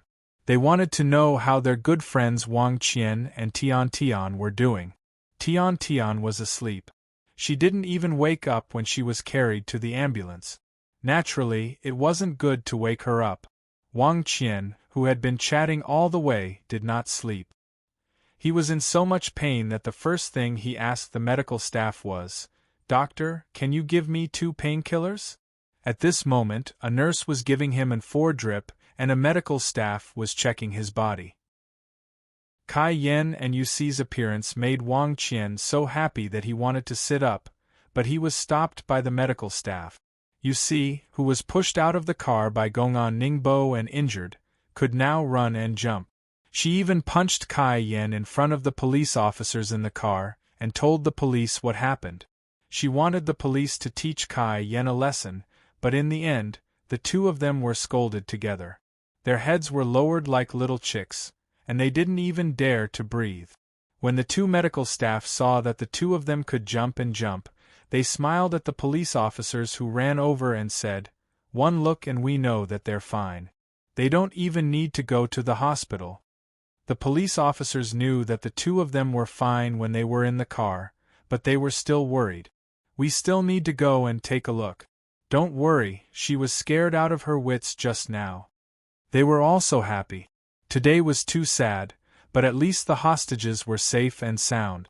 They felt a little comforted. Chapter 50-67. You see, was a little embarrassed. "I was scared before, but now I'm okay. I'm fine. Uncle Policeman, I still want to thank the 2 soldiers of the People's Liberation Army who saved me. Can I go over now?" "You want to see handsome soldiers, right?" Kai Yen joked in a low voice. Yusi raised her foot and kicked him sideways. She warned, "Shut up." Wang Qian, who was receiving infusion, dragged his sick body to join the chat. "He is indeed very handsome. I was lying down before and didn't know there was such a handsome soldier driving. Ouch, it hurts." Before he could finish the word hurts, he wanted to continue speaking with a pale face. The nurse who gave him the injection smiled and said, "It's good to be young. All the bones in your legs are broken, and there's a hole in the back of your head. You can still talk and laugh. I know what you want to say. Before you woke up, I talked to the soldier for a long time. Let me tell you, that beautiful female soldier is only 22 years old. She's the same age as me. She's holding. Kai Yen, if you don't go over, your savior will leave." The policeman who escorted the 2 interrupted Kai Yan's words. Kai Yen, who was reminded, swallowed the words that he almost blurted out in time. He scratched the back of his head in embarrassment. In a moment of joy, he almost forgot that he couldn't say that he saw the beautiful female soldier shoot. The medical staff and the police all smiled kindly. Seeing that Kai Yen stopped talking in time, the policeman smiled and said, "Don't talk anymore. Go. Otherwise they'll leave. You should thank the soldiers who saved you. If it weren't for the 2 of them, you really wouldn't know which corner of the mountain you would be in now. Go and thank them properly. In the future, don't do things that you think are cool but are actually very stupid." Sure. I promise to be a well-behaved person in the future." Kai Yen nodded repeatedly. He was scolded by the policeman in the car like a grandson who didn't dare to talk back. He would definitely be well-behaved in the future. He didn't want to be scolded by the policeman a second time. Yusi, who simply wanted to thank her savior, saw that he was still dawdling. She simply dragged Kai Yen and turned to walk to the back. The only military jeep was parked at the back. If they walked further back, they would definitely find someone. Yi Jian and Xia Jinyuan, who had finished moving the injured, were communicating with the 2 Shiji City police officers who had come to their aid. They told the 2 police officers in detail about how they had met each other, where Yi Jian had found the dead police officers, and so on and so forth about the hostage rescue operation. The 2 police officers also wanted to invite the soldiers who had contributed greatly to the rescue of the hostages and the killing of the criminals back to Shiji City, but they were all rejected. "I'm sorry, I still have a mission, so I can only cooperate up to this point. If there's anything else, you can contact me before the day after tomorrow." Xia Jinyuan gave him his mobile phone number and explained, "I will be returning to the army the day after tomorrow. According to the relevant regulations of the army, all mobile electronic devices have to be handed over." "Then, do you have the contact information of the military?" A policeman who was taking notes seriously looked up and asked. "The main thing is that we may need to contact you later." Xia Jinyuan said, "I'm sorry, if you still need my cooperation in the future, you can leave a message. I will contact you after I turn on my phone." The policeman who asked the question looked at Xia Jinyuan and seemed to understand something. He then looked at Yi Qian. Yi Qian shook his head and said, "I'm sorry, I'm in the same army as him." The 2 policemen who asked the question laughed and closed their notebooks. They reached out their hands and thanked him again. Chapter 50-68. The older policeman said solemnly, "I'm very grateful for your cooperation. Without your cooperation in rescuing the hostages and killing the criminals, the consequences would have been unimaginable. Since you still have a mission to complete, we won't take up any more of your time. Thank you again. Xia Jinyuan shook their hands and said politely, "This is what we should do. Thank you for your hard work." He glanced at the two figures in front of the jeep and said, "There are people looking for you in front. We won't disturb you any further." His voice was not loud, but the two people could hear him clearly. They quickly ran over and stopped. Without saying a word, they bowed 90 degrees to Xia Jinyuan and Yi Qian. The older policeman saw this and smiled. "Not bad. You came here to thank your saviors. You too don't do stupid things in the future. Many people get into trouble because of their stupidity and lose their lives. I hope you too learn from your mistakes and don't play with your lives. Do you understand?" The two people knew that the policeman was doing this for their own good. They nodded obediently and promised solemnly. Kai Yin said, "We understand. We understand. We won't dare to do it again." "Thank you, Mr. Policeman. Thank you, brother and sister soldier." You see bowed 90 degrees again. Her eyes were red and she sniffed. She bent down for a long time and did not get up. "Thank you, Mr. Policeman. Thank you, brother and sister soldier." Yi Qian smiled and helped her up. "You're welcome. You were frightened too. Don't think too much about it when you go back. It's over now. Don't take it to heart. No matter how arrogant the criminals are, they can't escape the punishment of the law. You two have to protect and take care of yourselves at all times. After all, the word criminal will not be written on the criminals' faces." Yusi was a girl, so Yi Jian was the most suitable person to console her. In the face of such gentle consolation, Yusi's tears fell in streams. In the end, when she thanked the soldier who was more handsome than a celebrity, she was already speechless. Later on, Yusi said regretfully to Tian Tian, who had just been discharged from the hospital, "Tian Tian, what I regret the most now is that I didn't ask for that beautiful soldier's phone number. She's beautiful and gentle. I really like her." Tian Tian, who was discharged from the hospital, thought of a blurry male face. She also had the biggest regret. That was. She pursed her lips and sighed. "At least you know who saved us. As for me, I didn't even see what they looked like. Big loss, big loss, big loss. A handsome and beautiful combination, completely surpassing male and female celebrities." "Stop talking. The more I talk about it, the more regretful I feel." "Ha ha ha, don't regret it. Maybe you'll have another chance in the future. I'll tell you the next time I see them." "I hope there's still a chance." Tian Tian sighed.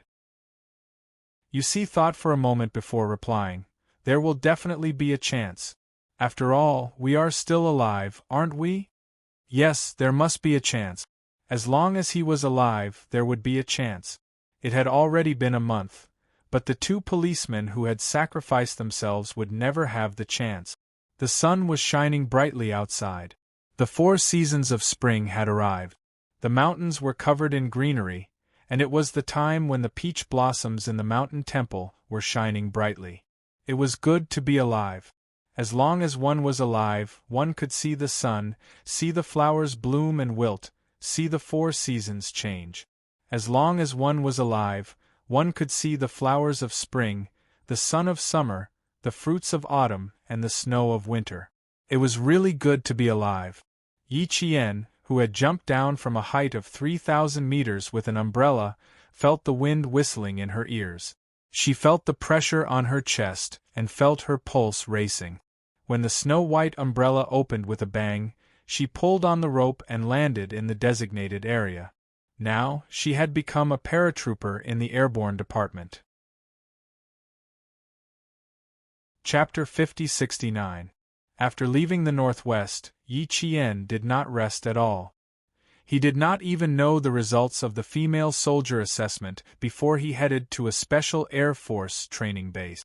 When the two of them arrived at the military base in the evening, Xia Jinyuan had just parked the car. Before he could hand over the car keys, 2 Air Force soldiers walked out of the military base. When they saw Yi Qian, they strode quickly towards Yi Qian, as if they were equipped with wind and fire wheels. Xia Jinyuan, who was still holding the car keys in his hand, revealed a rare look of surprise on his handsome face. Then, he turned his head and said to Yi Qian, who got out of the car and closed the door, "Why are you so fast?" Yi Qian, who had closed the car door, was equally confused when he saw the 2 soldiers striding towards him in the Air Force's blue sky camouflage uniform.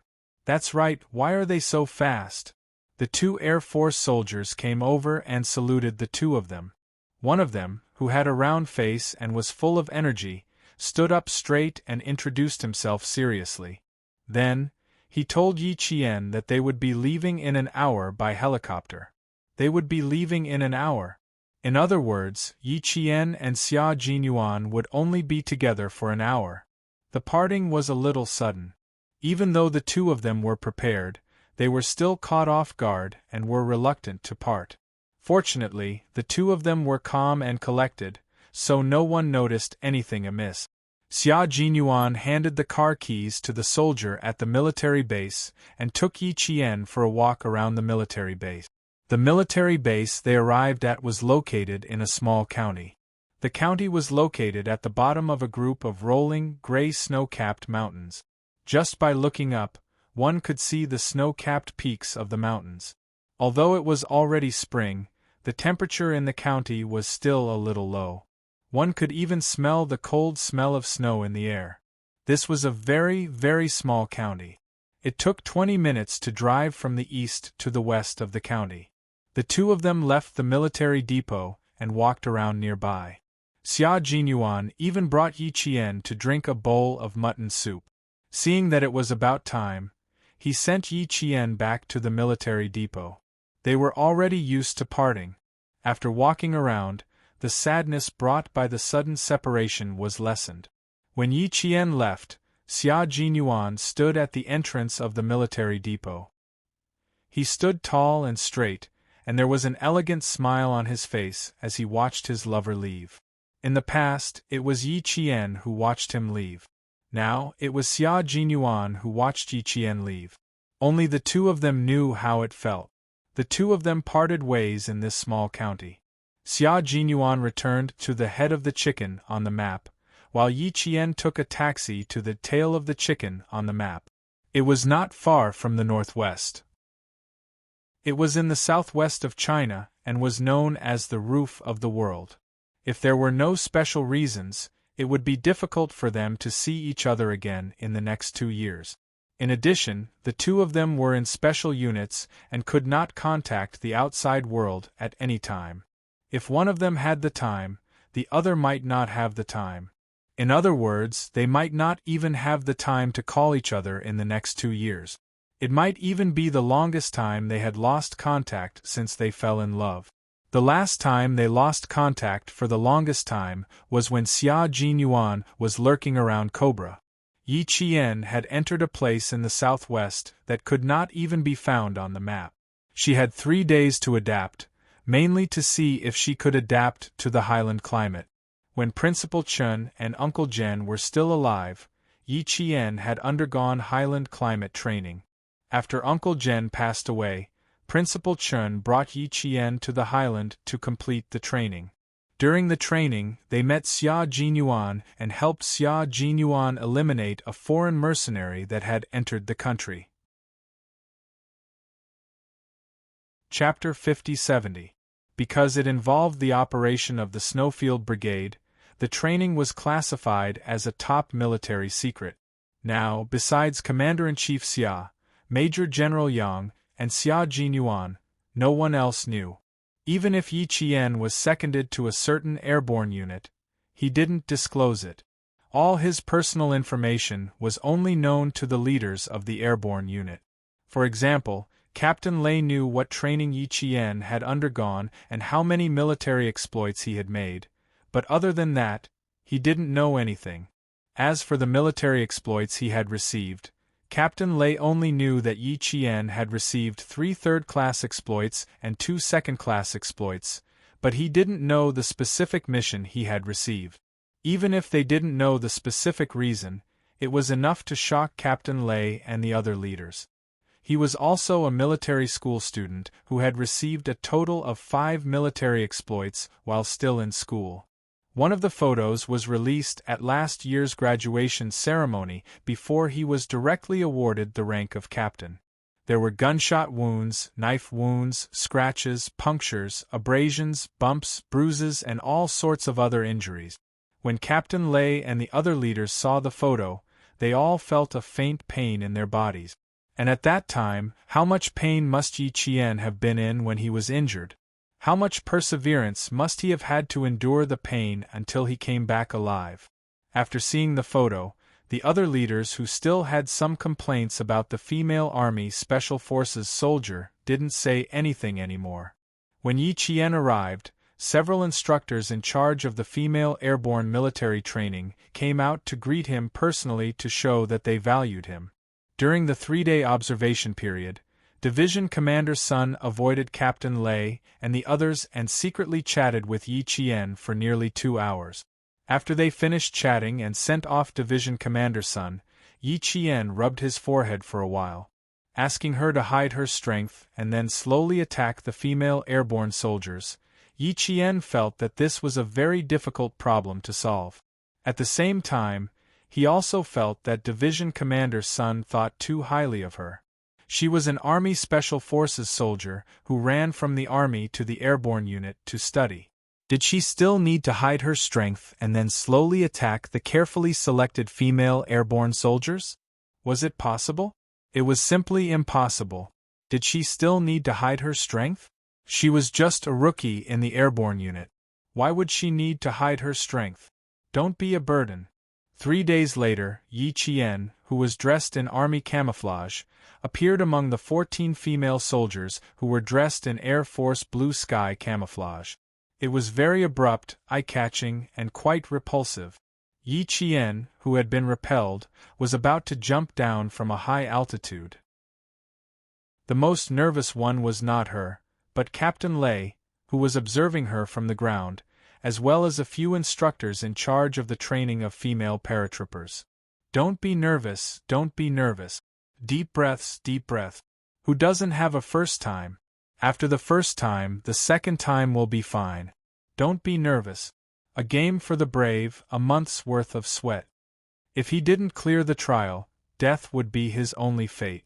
An Air Force captain standing behind Captain Lei looked up at the white, small umbrellas in the sky, whispering in his mouth and silently saying in his heart.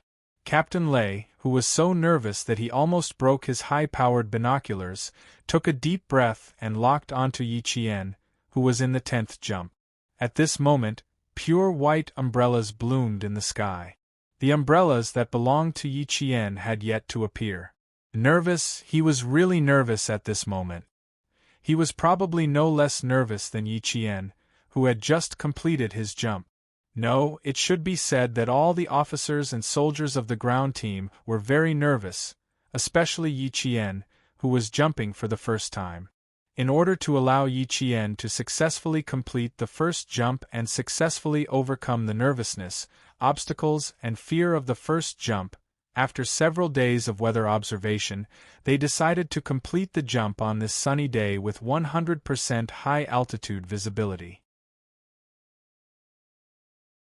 Chapter 50-71.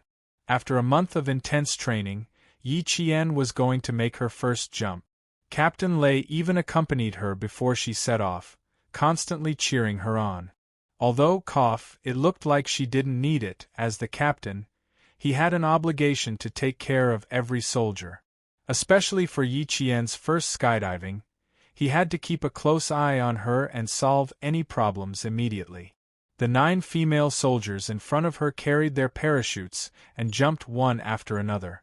There was no hesitation in the middle. They jumped as soon as they said they would. The process was very familiar and comfortable. When they arrived at Yi Qian, the connection between the air and the ground instantly became tense. As Yi Qian carried her parachute and waited to jump, the instructor in the cabin kept encouraging Yi Qian, telling her to relax, not to be nervous, and to face the situation with her usual training mentality. There would be no problems. Yi Qian, who was mentally prepared, nodded repeatedly to show that she understood. She was clear that she was fine now, but, well, no one thought that she was fine now. Including the 5 female soldiers who hadn't jumped yet. They all thought that she was very nervous now. Odd numbers pull left, even numbers pull right. Avoid your neighbors. Number 10, do you know what number you are? Even numbers. Remember, you are an even number. Pull right. The instructor tightened the safety belt on Yi Qian's shoulder and reminded her again. Yi Qian replied with an okay hand gesture, indicating that she was fine. Her calmness made the instructor feel slightly more at ease. Yi Qian, who was thought to be very nervous, took a step forward. With a jump, Yi Qian completed her first jump since joining the airborne forces a month ago. The wind whistled past her ears, and the scenery of the highlands entered her eyes. The blue sky and magnificent mountains spread out like a painting, and she was just a grain in the painting. As her body rapidly descended, the calm and composed Yi Qian opened her parachute. The white parachute swelled with the wind and turned into a white cloud that floated towards the ground. Number 10 has successfully completed the first jump. The parachute bag has been successfully opened. Prepare to enter the landing area. Ground team, get ready. The instructor in the cabin contacted the ground and completed the guidance link between the situation in the air and the ground. Captain Lei, whose sight was locked onto Yi Qian's white umbrella through high-powered binoculars, replied calmly, "Roger that. The ground team is ready to receive them." 11 jumps completed. 12 jumps completed. 15 jumps complete. Air team, return. Ground team, received. Air team, please return to the landing point. Ground team, prepare to attack. Captain Lei, who had never left his binoculars, calmly issued the next order. The 15 female soldiers successfully completed their first parachute jump from the cabin to the airborne special training team. Now it was time for them to land smoothly. Their formation was a special formation. Therefore, the problems they faced were not ordinary problems. Even if they completed the first jump, Captain Lei also incorporated actual combat according to the special formation. In actual combat, paratroopers suffered the most casualties from the moment they left the plane to the moment they landed. How to make paratroopers land quickly and safely had always been a problem that every country had been researching. For this airborne landing, Captain Lei incorporated actual combat to see the reactions of the female soldiers. For safety reasons, Captain Lei did not attack the female soldiers who were still floating in the air. Instead, he waited for all 15 female soldiers to land before starting. There was no other way. Captain Lei had to weigh his options before he could be ruthless. He needed to ensure that no female soldier was sacrificed during the entire training process. Chapter 50-72.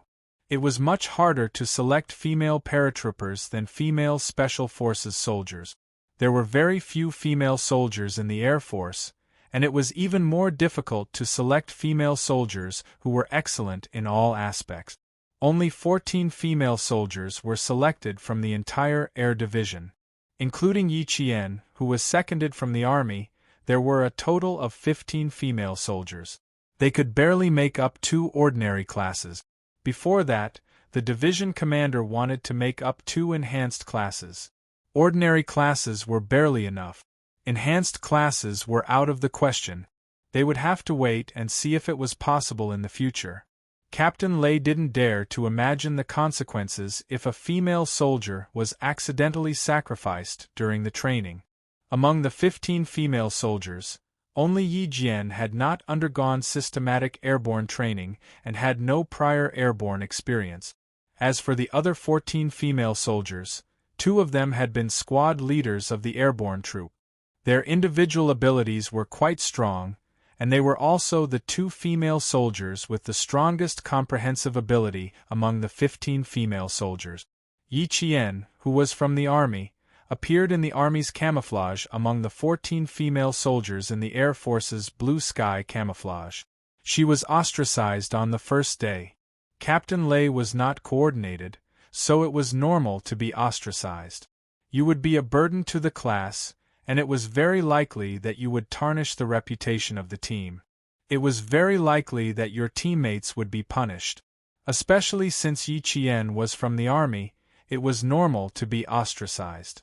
To be accepted by the Air Force, Yi Qian had to rely on himself. Only by catching up to the pace of the female soldiers would he be accepted. Whether the first jump could be successfully completed was the most important jump for Yi Qian.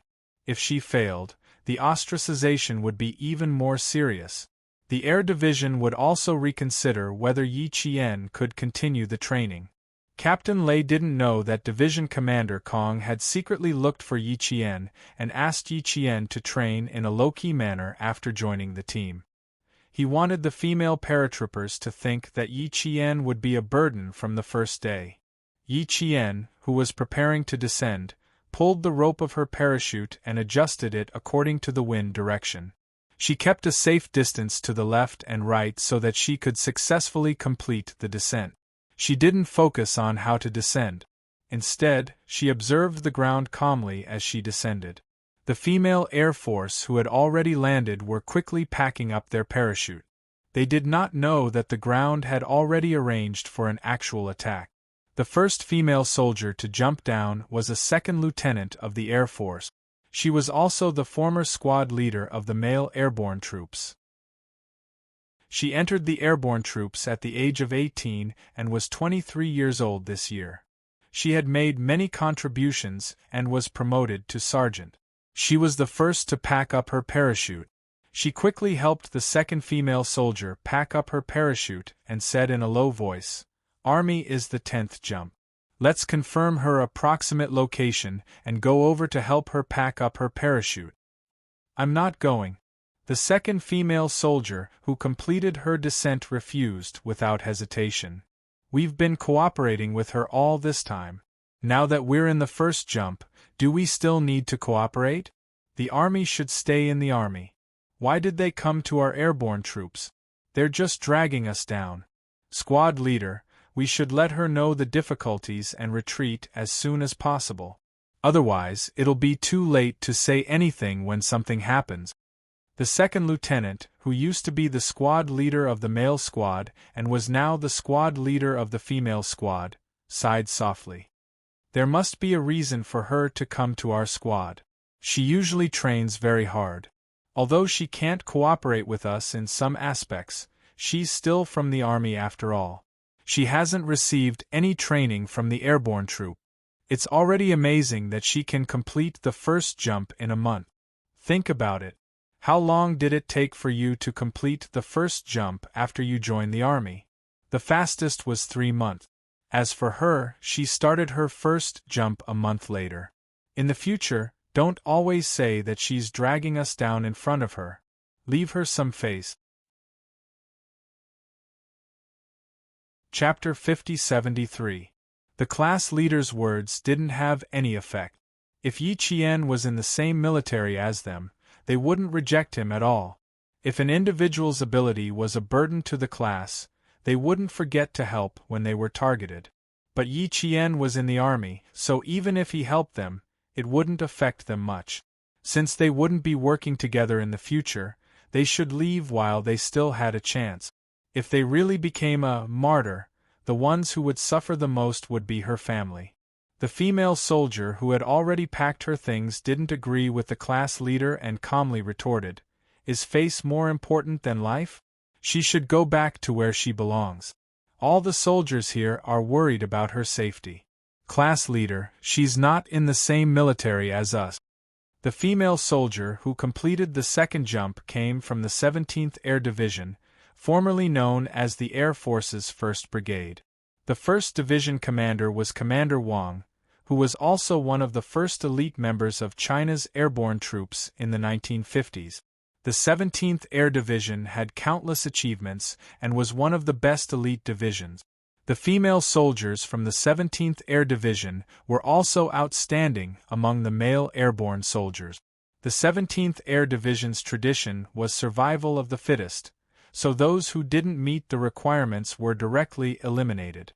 Therefore, this female soldier believed that Yi Qian, who came from the army, was a member who needed to be eliminated, so there was no need to waste too much energy. It wasn't easy to train a paratrooper, so she hoped that the one who joined the team was a real paratrooper. One had to know that they were not going to be ordinary paratroopers who would retire after 2 years of service. Instead, they were going to be special scouts of the paratroopers, special forces of the Air Force. As a member of the army, Yi Qian shouldn't take up a spot. After she finished speaking, the female soldier pursed her lips and her voice became a bit more serious. Her arrival made the comrades who originally had the chance to stay leave.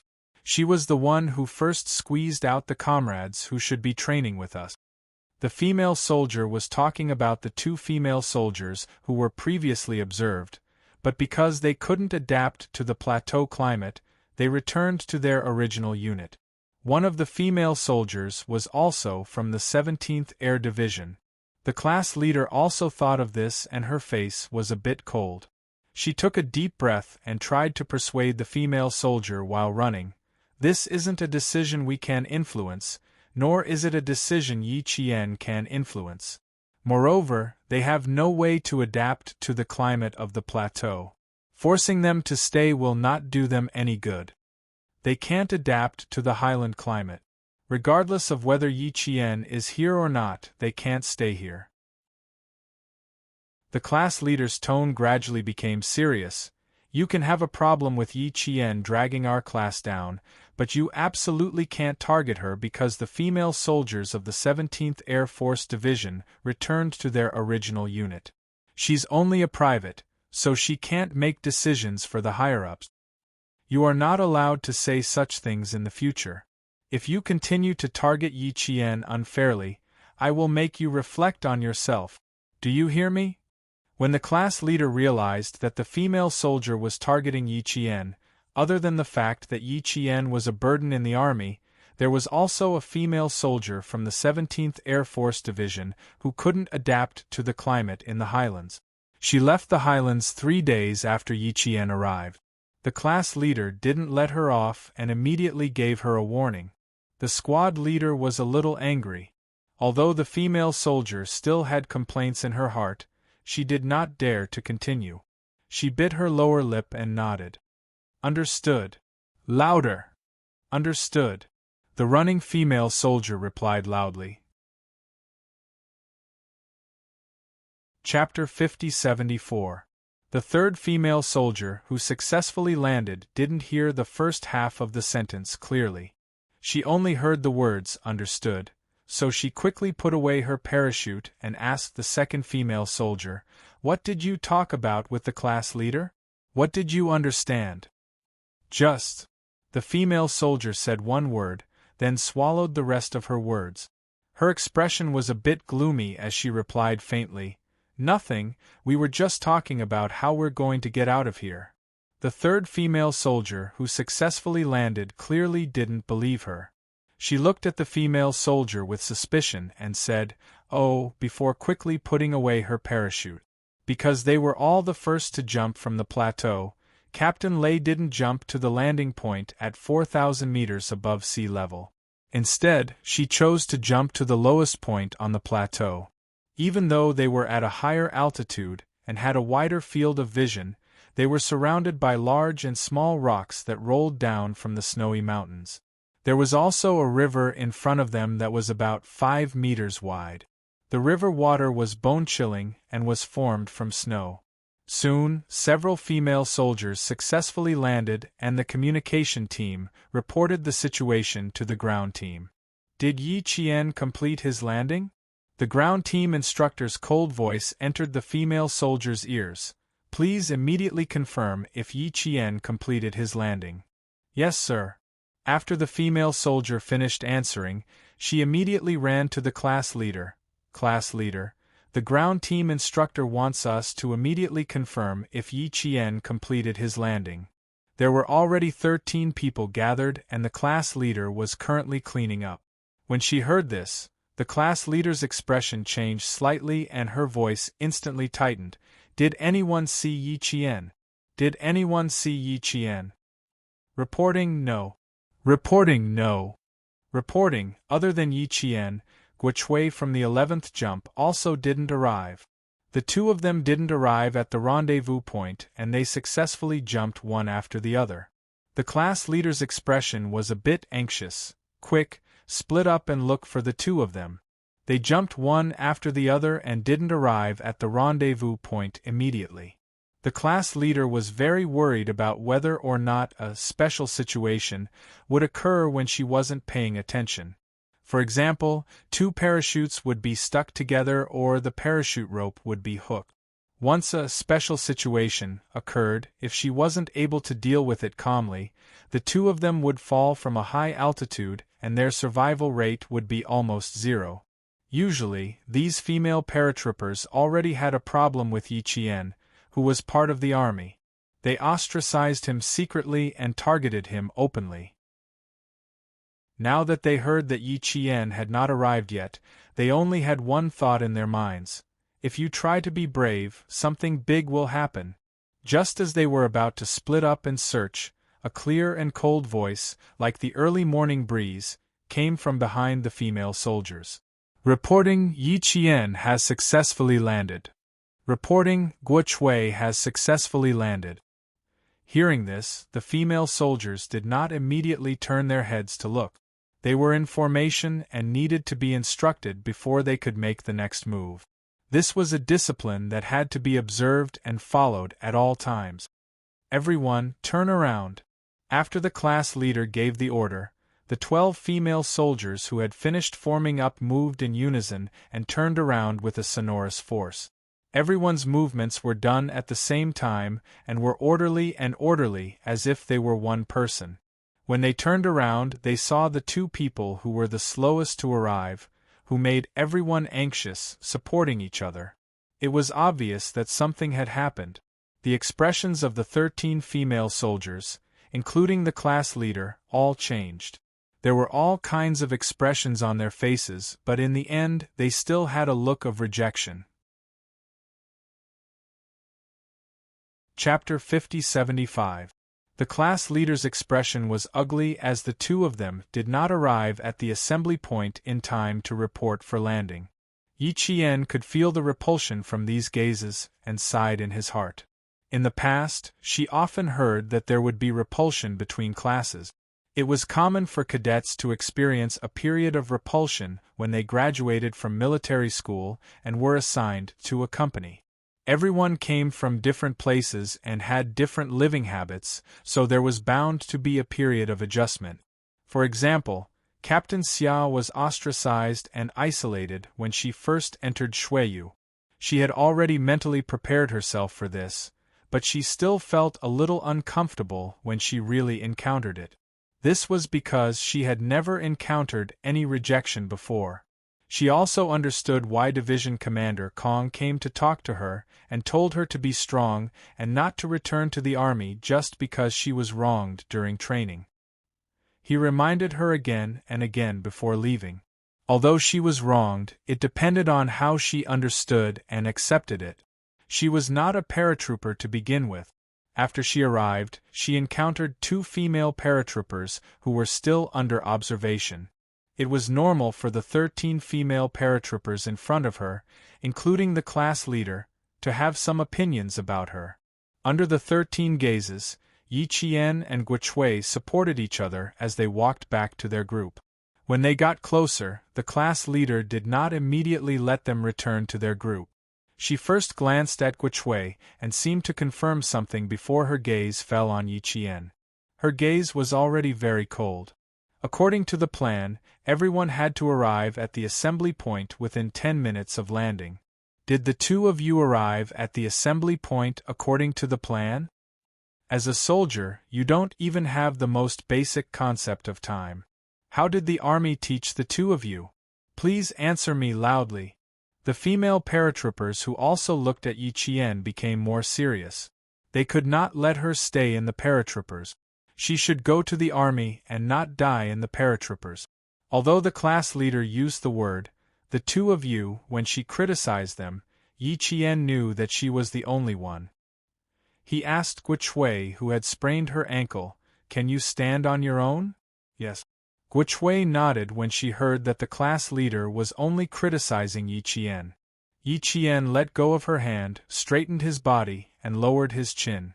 He did not give any explanation. "Please punish me." Being late was being late. There was no need for further explanation. Chile in the army was not just a matter of being late to work and having his pay deducted. Being late in the army could often affect the entire battle situation. It was not a small matter. The class leader thought that Yi Jian would have an explanation, but unexpectedly, Yi Jian directly asked him to punish her. The class leader's heart skipped a beat, and his face darkened even more. He glanced at Guichui, who had a restrained expression, and a faint darkness flashed across his eyes. Instead of asking Guichui, she continued to ask Yi Qian, "Do you think punishment will solve the problem? As a soldier, don't you know the importance of time?" Everyone arrived on time. Because of the two of you, all of us had to wait here. The situation on the battlefield is constantly changing. Everyone has their own responsibilities. The comrades who are charging at the front lines will lose their lives because of your tardiness. Yi Qian, this is the airborne division, not the army. When paratroopers were on the battlefield, every second mattered. If you were late by 3 minutes and 46 seconds, it would be enough to drag out the entire battle. Furthermore, it would cause the comrades who were trapped in the encirclement to be sacrificed in order to find you. Can you bear this responsibility? As a soldier, can you still continue to wear this uniform? Chapter 50-76. Of course, Yi Qian couldn't bear the responsibility. She knew the importance of time after completing multiple missions. Every time the class leader questioned her, she considered the bigger picture. Even if there was a reason, she couldn't explain it. Also, she felt like the class leader had other intentions, by criticizing her alone. Reporting, "Class leader, I have something to say." Guichui, whose face was slightly pale, spoke up. The class leader's words were all directed at Yi Qian. Even though she normally rejected Yi Qian because he was in the army, today wasn't Yi Qian's fault. The class leader's gaze finally fell on Guichui. She paused for a moment, then said, "Speak." The class leader already knew what was going on when Yi Qian gestured for Guichui to stand still. When she criticized the second landing female soldier, Lu Meiyue, she also criticized herself in her heart and made a deep self-reflection. If Yi Qian was able to stay in the airborne forces, then there must be a reason. As the class leader, it was her negligence to reject Yi Qian. She wasn't a female paratrooper. As long as she stayed in the paratroopers and was a member of her class, she had to abandon her personal prejudice and take good care of everyone in her class. As the class leader, even if she had some complaints about Yi Qian, she couldn't lead the way in rejecting Yi Qian.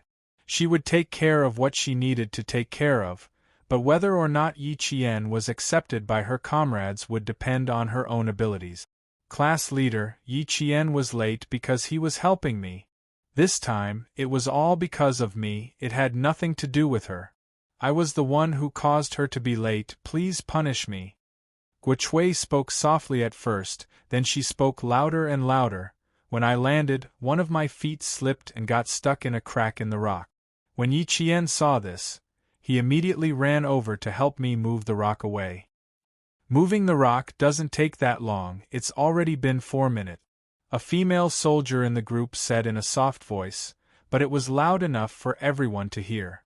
"That's right, how many minutes does it take to move a rock?" After Guichui heard this, she said loudly, "The landing point was chosen incorrectly. The rock looked small, but most of it was buried deep underground. Yi Qian used his knife to dig out most of the rock before moving it away." With Guichui's explanation, the female soldiers didn't say anything else. In the highlands, many of the rocks looked like small bags, but they were buried deep underground, so it was impossible to tell how big they were. Guo Chui said, "Class leader, Yi Qian didn't have any problems landing this time. It was because of me that was why she was late." Yi Qian's was Yi. Yi Jian said that I am her comrade in arms. On the battlefield, there are no cowards who only care about their own life and death and don't care about the life and death of their comrade in arms. Qian's is a true comrade, Qian. Yes, Qian's SS punishment, SS punishments. I accept any form of punishment. After a month in the paratroopers, there was finally a female soldier who spoke up for Yi Qian. Even if there was a reason behind it, at least it was a good sign, wasn't it? After Captain Lei of the ground team learned the details, he couldn't help laughing. This female soldier from the Special Forces from the Army was not bad. It had been a month. It was fine if she did not make a move, but once she made a move, it immediately changed people's impression of her. A true comrade in arms never leave each other at any time. Captain Lei read it carefully, and the smile on his face deepened. Chapter 5077. That's right, the people you trust the most on the battlefield are your comrades.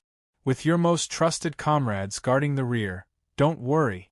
It should be even more exciting next. After a month, the male squad had yet to spar with Yi Qian. This time, they would have a good spar. After a good spar, the female soldiers who rejected her would be able to accept her faster. Captain Lei thought so, and it was indeed a very good idea. What a pity! Division Commander Kong temporarily prevented Yi Qian from directly attacking the female paratroopers. He was really worried that the female soldiers from the army would be too powerful and destroy the confidence of the female paratroopers. That would not be worth it. Captain Lei did not know that Division Commander Kong had chatted with Yi Qian, nor did he know about Division Commander Kong's instructions to Yi Qian. If he knew, he would not have made such arrangements.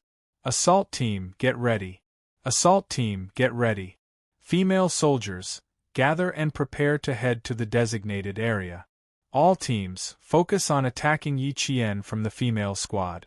All teams, focus on attacking Yi Qian from the female squad. In order to exchange blows with Yi Qian, Captain Lei directly ordered the male squad to focus on attacking Yi Qian. In the end, Yi Qian was sent to the battlefield early. Yi Qian, you are now dead. Find a place to rest. The squad leader straightened her crooked helmet and glanced around coldly.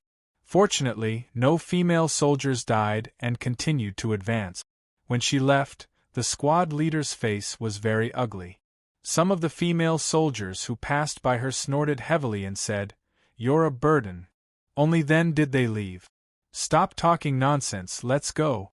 Otherwise, you'll be the next one to be taken care of." Everyone reacted except for her. She was like a block of wood being taken care of by the male soldiers. Just looking at her makes me angry. She probably never received such training before. She didn't react in time. Don't talk too much. Can't you see that the squad leader's face is very bad? How can it not be bad? We only took a few steps and one of our squad was taken care of. Our morale is affected. The female soldiers, who had split up, spoke one after another. In the end, they all came to the same conclusion. Yi Qian from the army was really not suited to stay in the airborne division. He should leave quickly and not implicate them. She didn't expect that there would be a surprise attack midway. Yi Qian was taken care of by a male soldier before he even entered the battlefield. The cold-eyed squad leader didn't even have time to care about Yi Qian. She took the 13 female soldiers and rushed to the infiltration point. Yi Qian, who had died in battle, scooped up some water to wash his face. He hugged his gun and prepared to relax. A month of intensive training had really made her, an army soldier with zero foundation, suffer. It was even more difficult than the training in the Storm Commandos back then. Sure enough, there was no such thing as the hardest training, only harder training. Even if she had enough perseverance, Yi Jian still felt a little tired after 31 consecutive days of intense training without rest. Moreover, she had to train herself secretly from time to eat extra meals. It wasn't that it was very difficult, it was just that she had zero foundation. Division Commander Kong also hoped that she could surpass the female paratroopers as soon as possible. He also said that the Air Force headquarters had high hopes for her. This made her, who only wanted to learn the skills of the paratroopers, feel the pressure and the heavy responsibility. Under these two conditions, the hardships she had to put in were naturally much more than others. She had to crazily learn new skills and enjoy the fun of it. The hardships couldn't be described in a few words. Yi Qian let out a long sigh. She didn't need to suppress her true abilities now. She still had to continue working hard when facing a group of elite. She could have avoided the sneak attack on the ground, but she just couldn't avoid it. Chapter 5078. Division Commander Kong had asked her to hide it even from Captain Lei. When the male soldiers launched a sneak attack, she immediately thought that the male soldier who launched the sneak attack was the Special Forces scout, Xiao Tu, who had a problem with her in the Gobi Experimental Center. Since she wanted to hide it, she naturally couldn't avoid Xiao Tu. Yi Qian, who was basking in the sun, pulled his helmet down to shield his eyes from the direct sunlight. As the sunlight shone on him, Yi Qian yawned. A low laugh came from behind. Yi Qian, did you deliberately get killed by the male soldiers so that you could rest? Captain Lei, who had come looking, happened to see Yi Qian yawning. When he received the news that Yi Qian was killed in the first round, his first reaction was, "Impossible, there must be a mistake." After confirming that it was true, he couldn't help but come over to ask what was going on. In addition, Xiao Tu said that before he launched the sneak attack, Yi Qian discovered him before any of the female soldiers and even glanced at him. Captain Lei felt that he should talk to Yi Qian. How could a female Special Forces soldier from the army, the female sniper who calmly sniped on the plane a few months ago, be killed in the first round? There must be a problem. The male soldier who launched the sneak attack on Yi Qian, Xiao Tu, also felt that something was wrong. He dared to guarantee that before he launched the sneak attack, the sniper Yi Qian must have discovered him and even glanced at him. But she didn't react. Then, Captain Lei, who had been looking for her, carefully thought about Yi Qian's performance in the past month of training. The more he thought about it, the more he felt that there was a problem. The more he thought about it, the more uneasy he felt. When he saw Yi Qian leisurely basking in the sun, Captain Lei was even more certain of his guess. She didn't care at all that she was killed in advance, nor did she care how the female soldiers viewed her. There was a big problem. Could it be that she regretted it and didn't want to stay in the airborne force to train and wanted to return to her old unit? How could that be? She said she would stay for 2 years. It's only been a month, how could she leave? Yi Qian, who had opened her eyes, quickly stood up and saluted Captain Lei. She was now only a private first class, so she had to salute the captain when she saw him.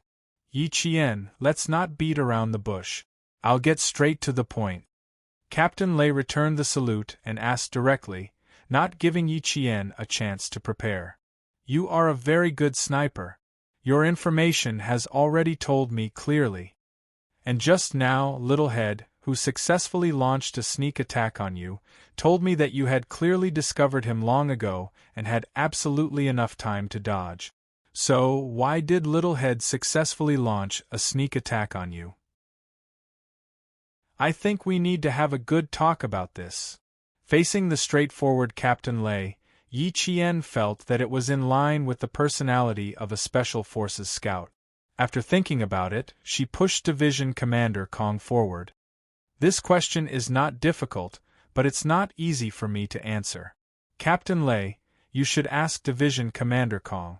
He should be able to give you an answer. Division Commander Kong? Did the Division Commander look for you alone? Captain Lei, who was very keen, suddenly grasped the key point. And specifically told you something? Yi Qian smiled. You can ask Division Commander Kong. If he can answer, I'm sure he will. Deal. Then I'll ask Division Commander directly. Captain Lei knew that he wouldn't be able to get anything out of her, so he nodded very seriously. There must be something wrong. I have to ask clearly. Yes, there was something wrong. She was also helpless. The feeling of being ostracized by the female soldiers was really uncomfortable. Yi Qian, who was far away in the highlands, didn't feel very good. Far away in the capital, old Master Fu, who was listening to Mrs. Qin's idle chat, also felt very uncomfortable. Chapter 50-79. Old Master Fu was at home at the moment. Other than Uncle Fu, who had been taking care of old Master Fu, there was also his grandson, Li Jinyan, who had returned from a visit 2 days ago. When Mrs. Qin came, old Master Fu could tell that she had something to say to him alone, so he sent Li Jinyan, who only came back once every 2 years, to the kitchen to help Uncle Fu. He asked Mrs. Qin to talk in the tea room. Old Master Fu had always treated the younger generation of the Qin family as his own and was usually willing to help them out if they had any problems. The Qin family was kind and did not bother old Master Fu. Today, when Mrs. Qin came, old Master Fu took it seriously. Old Master Fu would often visit the Qin family, which was closest to his home. In addition, the two families had been friends for decades, so the elders of the two families did not treat each other as outsiders. Although they were not related by blood, they were more like family. Especially when Yi Qian did not return to the Fu family, the two brothers of the Qin family took turns to take care of old Master Fu. Every time they went to Dangue Garden to visit, the two elders of the Qin family would definitely visit old Master Fu. Although there was always an unfilial son in the first generation of the Qin family, they were generally decent. They did not commit crimes like murder and arson, but they loved women. However, when it came to old Master Fu, even the illegitimate son of the Qin family, Qin Yi, was respectful to old Master Fu and did not dare to act rashly. Therefore, old Master Fu really treated the younger generation of the Qin family as his own and doted on them. Especially Qin Xiu, who he had watched grow up. Even if Mrs. Qin was Qin Xiu's mother, old Master Fu did not feel good when she scolded Qin Xiu. On the other hand, old Madame Qin and old Master Qin were already used to it and did not want to argue with their daughter-in-law. They also did not want to interfere in the affairs of their grandchildren. Their children and grandchildren had their own blessings. The two of them did not have much time left to worry about their children and grandchildren. They would let their children and grandchildren deal with their own problems. As for their daughter-in-law, let her say a few words. She would feel uncomfortable if she did not say a few words. Old Madame Qin and old Master Qin no longer cared about the affairs of their children and grandchildren. Madame Qin went to Dangue Garden several times, but she didn't ask the two elders to come forward to persuade Qin Xiu. Thus, she asked old Master Fu. Old Master Fu was no longer completely idle. Instead, he was teaching aeronautics at a university in the capital. He didn't have to go there every day. There were 2 major classes a week, which were specifically for graduate students. There were only 2 major classes every week, but the old teacher was very interested. He tried his best to impart everything he had learned after graduation. In addition, the old teacher's lectures were witty and humorous. Those extremely unfamiliar professional knowledge could be brought to life by the old teacher. In the words of the students, it was no longer cold knowledge, but 100 flowers garden, 100 treasures mountain, which made people want to explore deeper. The old man, who had a second job, happened to be at home today, so Mrs. Qin came to visit. Mrs. Qin had been looking for old Master Qin several times, but to no avail. Today she was overjoyed to find him. Within 5 minutes, they started talking about Qin Xiu. Old mister, please persuade Xiao to not be too stubborn when he comes back.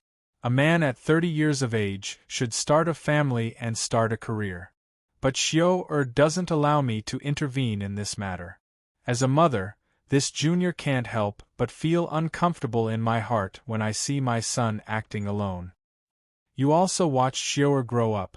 When he was young, Xiao would definitely run to your house if he made any mistakes. Only you can persuade him and let him realize what mistakes he made. This time, Mrs. Qin regarded old Master Fu as her savior. She choked out the bitterness in her heart and only hoped that old Master Fu could help her. Chapter 50-80. The old man listened quietly and sighed in his heart for a while. He felt that Qin Xiao was very good and was a rare talent. How could the Qin family's daughter-in-law make mistakes everywhere? The red-eyed Mrs. Qin lowered her head and took a tissue to wipe her eyes from time to time. Every word that came out of her mouth was suffused with a trace of bitterness. This junior really has no choice but to trouble old mister to help this junior talk to Xiao. He's already 30 years old, how could he still make me, his mother, so worried? Sister Qin Ying is like this, and the always obedient and sensible Xiao is also like this. What kind of sin did this junior commit to make them angry with me? Most of the young people in the same generation as Xiao listened to their parents' arrangements to get married and have children. How could it be so difficult for me? Dingkong doesn't care, the two elders also don't care, this junior's heart, is very uncomfortable. After saying this, the red-eyed Mrs. Qin took a tissue to wipe the corners of her eyes again. Facing Mrs. Qin's request, the old man didn't immediately agree. He personally brewed a new tea for Mrs. Qin. After Mrs. Qin's mood stabilized a bit, the old man opened his mouth. Niece-in-law, since I've watched Xiao grow up and you've asked me for help, I'll take the liberty to tell you some things. The old man was indifferent and didn't care about the family's affairs, especially the family's junior's marriage. The old man wouldn't even say half a word. But the Qin family wasn't his family. The two families had known each other for decades and had gone through the wind and rain together. The Qin brothers were like his own nephews. Although it was inconvenient for the old man to intervene in some matters, Mrs. Qin had already come to invite him. The old man slightly sighed in his heart and decided to speak properly. When Mrs. Qin heard this, she immediately sat down in a dignified manner. Please speak. The old man's eyes, which had seen countless ups and downs and had become wiser with the passage of time, calmly looked at Mrs. Qin. When he opened his mouth, his vigorous voice had a bit of seriousness that made Mrs. Qin nervous. First of all, Xiao is already 30 years old and no longer a child who needed your care. He's now the youngest diplomat in the Ministry of Foreign Affairs and shouldered the country's heavy responsibility. You made a diplomat who shouldered the country's heavy responsibility listen to your arrangements. If you tell him to go east, he will only go east and not west. Secondly, Slender has his own plans, and marriage is obviously not part of them for the time being. Your insistence will only confuse him and make him avoid you even more. Since you are so anxious to get him married, I will give my niece-in-law an idea. Before the old man could say anything, Mrs. Qin's eyes lit up. If that's the case, why don't you go to the Ministry of Foreign Affairs and make a scene? Make Qin Xiao step down from his current position and go home to continue being an obedient son. You can think about it. Mrs. Qin's expression changed. What kind of idea was this? No, how could the old man come up with such a terrible idea? It must be, Mrs. Qin clenched the tissue in her hand uneasily. I can't do that.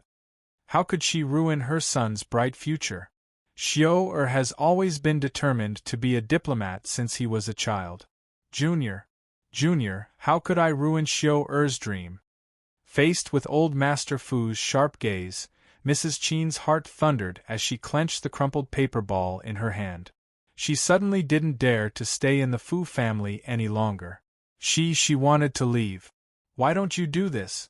Don't you need an obedient son who listens to you, listens to your arrangements, listens to your discipline, and listens to your instructions? Since you want it, then go for it. With Qin Xiu's personality, if his mother went to the Ministry of Foreign Affairs and made a scene, he would definitely leave the ministry and go home to be your obedient son. Chapter 5081. Sir, this junior isn't, Mrs. Qin still wanted to explain, but the old man, who had always been kind to juniors, smiled and asked, Isn't what? What you're doing now is. Who is Xiu? He's the youngest official in the Ministry of Foreign Affairs, but as his mother, you want to restrain him everywhere. You put pressure on him under the guise of doing good for him.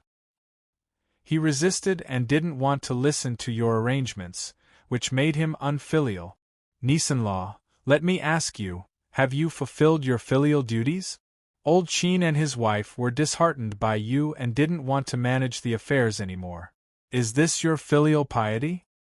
His expression was serious but not strict, and his continuous questioning was calm and peaceful.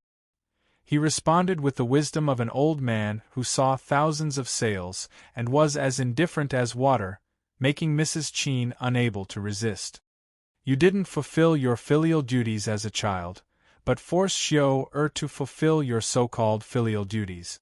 Niece-in-law, this is selfish and self-determined filial piety.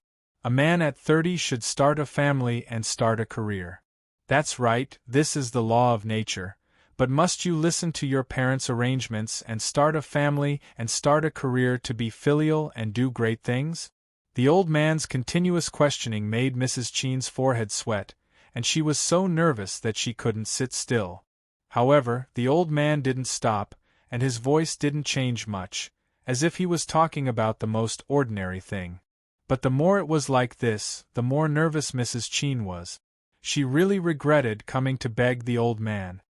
Go to Dangui Garden and see how many scientists of the older generation have never married? Elder Yen and Elder Su next door have never married, and how much contribution have they made to the country? Do you have the guts to ask Elder Yen and Elder Su if they're lonely if they're unmarried? Do you dare to ask? Mrs. Qin's face turned pale.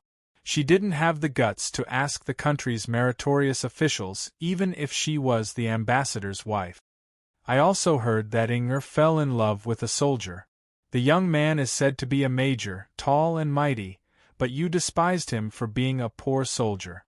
His family is in a small county, and his parents are only middle school teachers.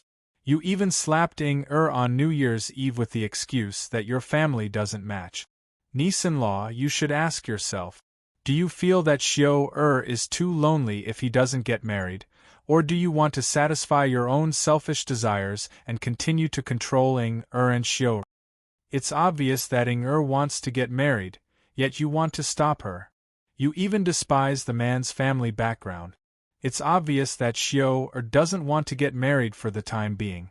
He wants to have a big career, yet you try every possible means to break his plan. Niece-in-law, you are not worried about your children. You are just thinking about yourself. With a pale complexion, Mrs. Qin's figure was somewhat swaying. She clearly wanted to ask the old man for advice, but in fact, she wanted the old man to step forward and make Xiu follow her. But who would have thought that the old man would scold her in the end? Mrs. Qin knew that she had come to the wrong place. After speaking for a long time, the old man felt a little tired. That's all I have to say. Niece-in-law, please don't come looking for me for these matters in the future. Although my relationship with the Qin family is closer than that of a family member, I have never interfered with the younger generation's marriage.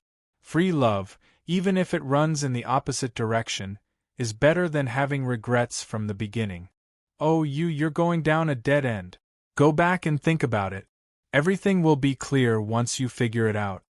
If she really could figure it out, Mrs. Qin wouldn't have tormented Qin Xiu for so many years. She still felt that she didn't do anything wrong.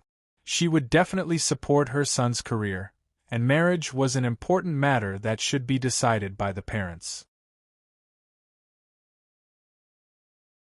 Chapter 5082. For a prestigious family like theirs, the marriage of their children was a big deal. How could they allow the younger generation to mess around? Although she regretted leaving, Mrs. Chen's upbringing didn't make her leave the Fu family immediately. Old Master didn't ask her to leave either and just sat there quietly drinking tea. She was preparing for class and now she had to spend some effort, so she could have a good rest while drinking tea.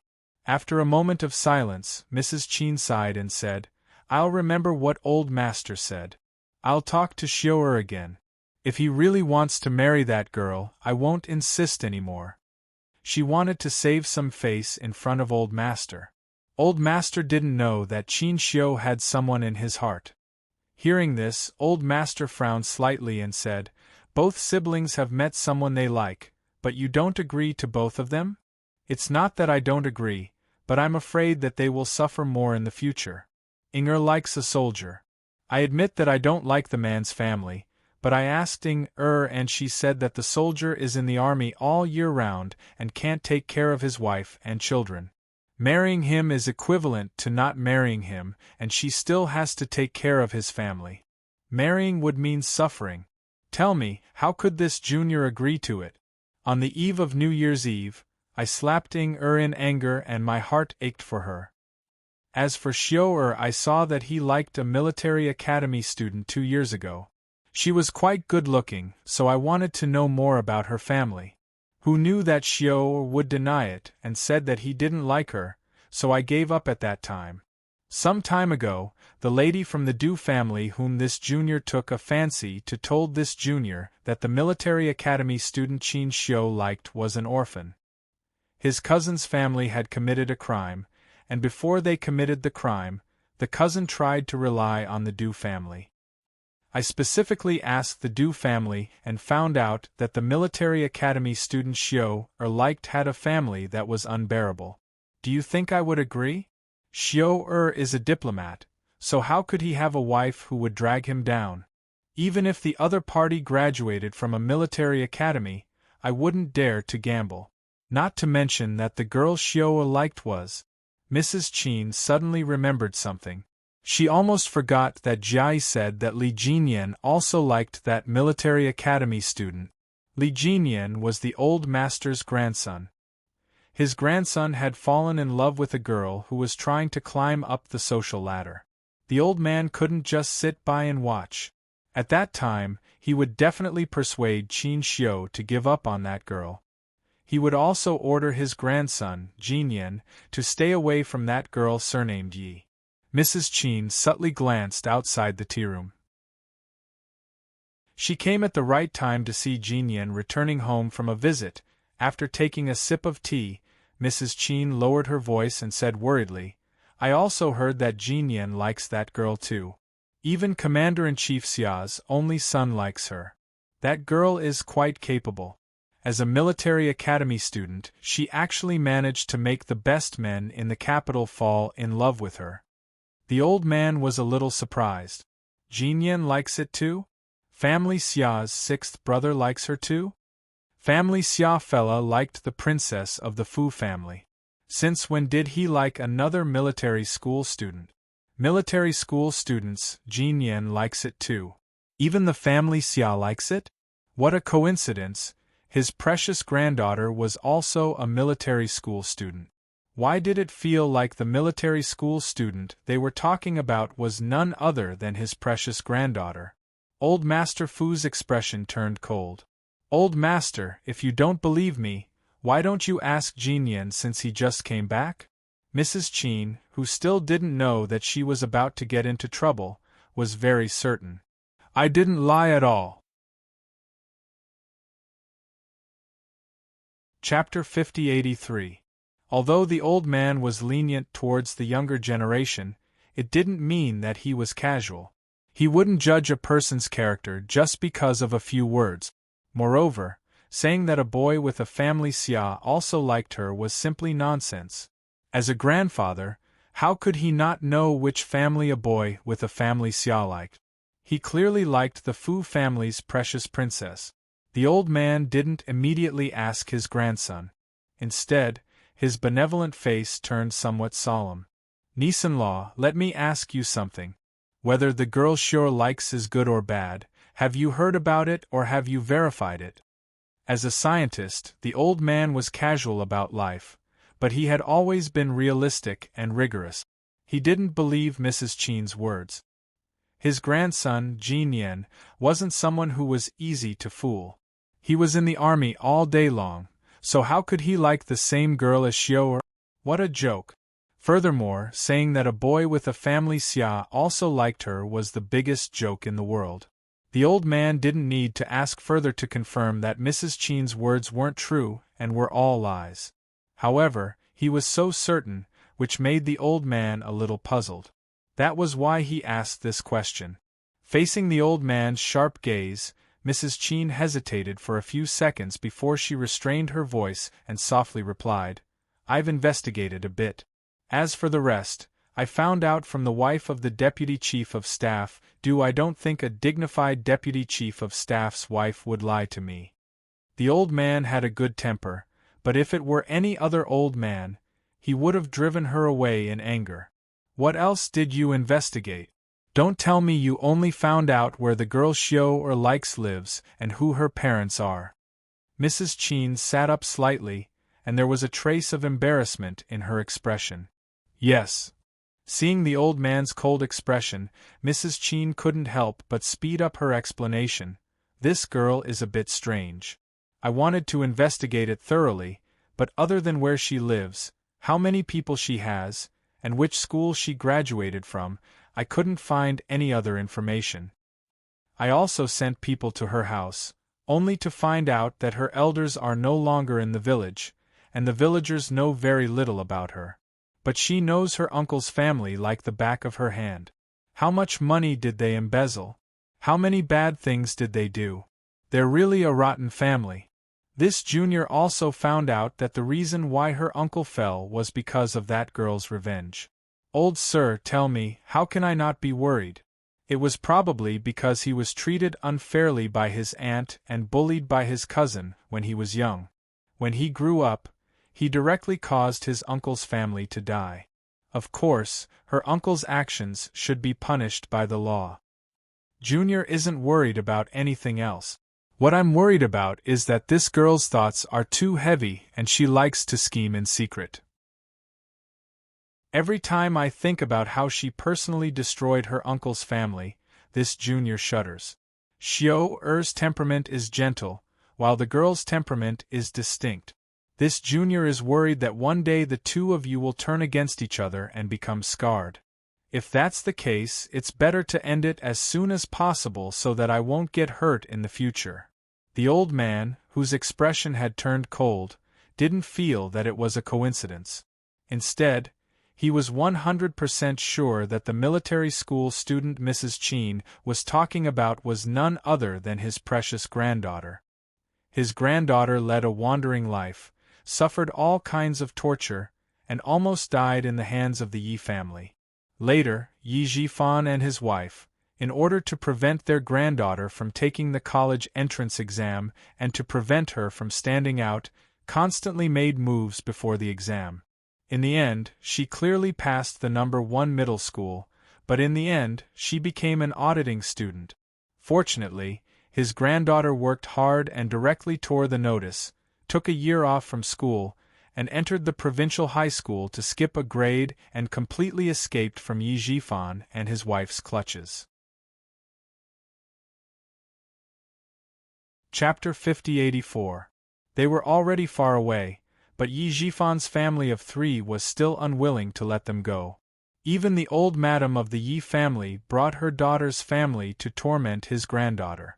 Such a vicious family was finally punished fairly by the law, but why did it become his granddaughter's fault in the Qin family's daughter-in-law's mouth? "Niece-in-law, don't come to me for help again. I really can't help you. If you ask for too much, you'll never be able to fulfill it. You should go home." The old man waved his hand and got up, no longer looking at Mrs. Chen. Mrs. Chen was stunned. "Old sir, you're not going to care? Aren't you going to ask Jinyan? You should ask around. What you hear may be false, but seeing is believing.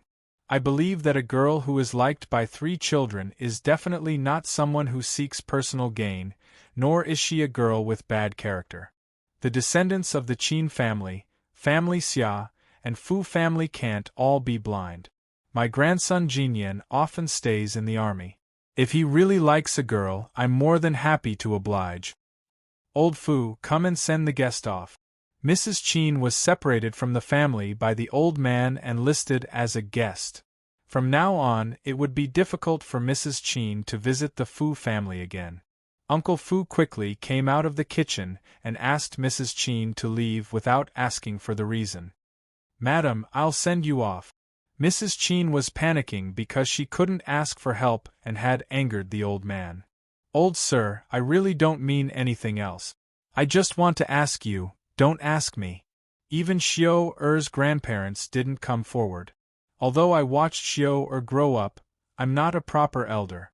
How can I casually come forward? You said that the girl wasn't good and that the girl's family was rotten from the roots. I'll say one more thing today. To be able to grow up in such a family and finally rely on herself to walk on the road, such a girl's character is absolutely excellent. I'll ask you one more time. Has the girl that Xiao likes ever pestered him? Has she ever given him any hope? Never. If she really gave him hope, you wouldn't have come to me. Niece-in-law, you don't fancy such a good girl. You even despise her family background. So be it. Next time you see her, please bring her to my side. I will definitely introduce her to an excellent marriage. That's all I've said. Niece-in-law, there's no need to say anything more. I won't tell your in-laws about what happened today. I'll just pretend that you never came and I never saw you.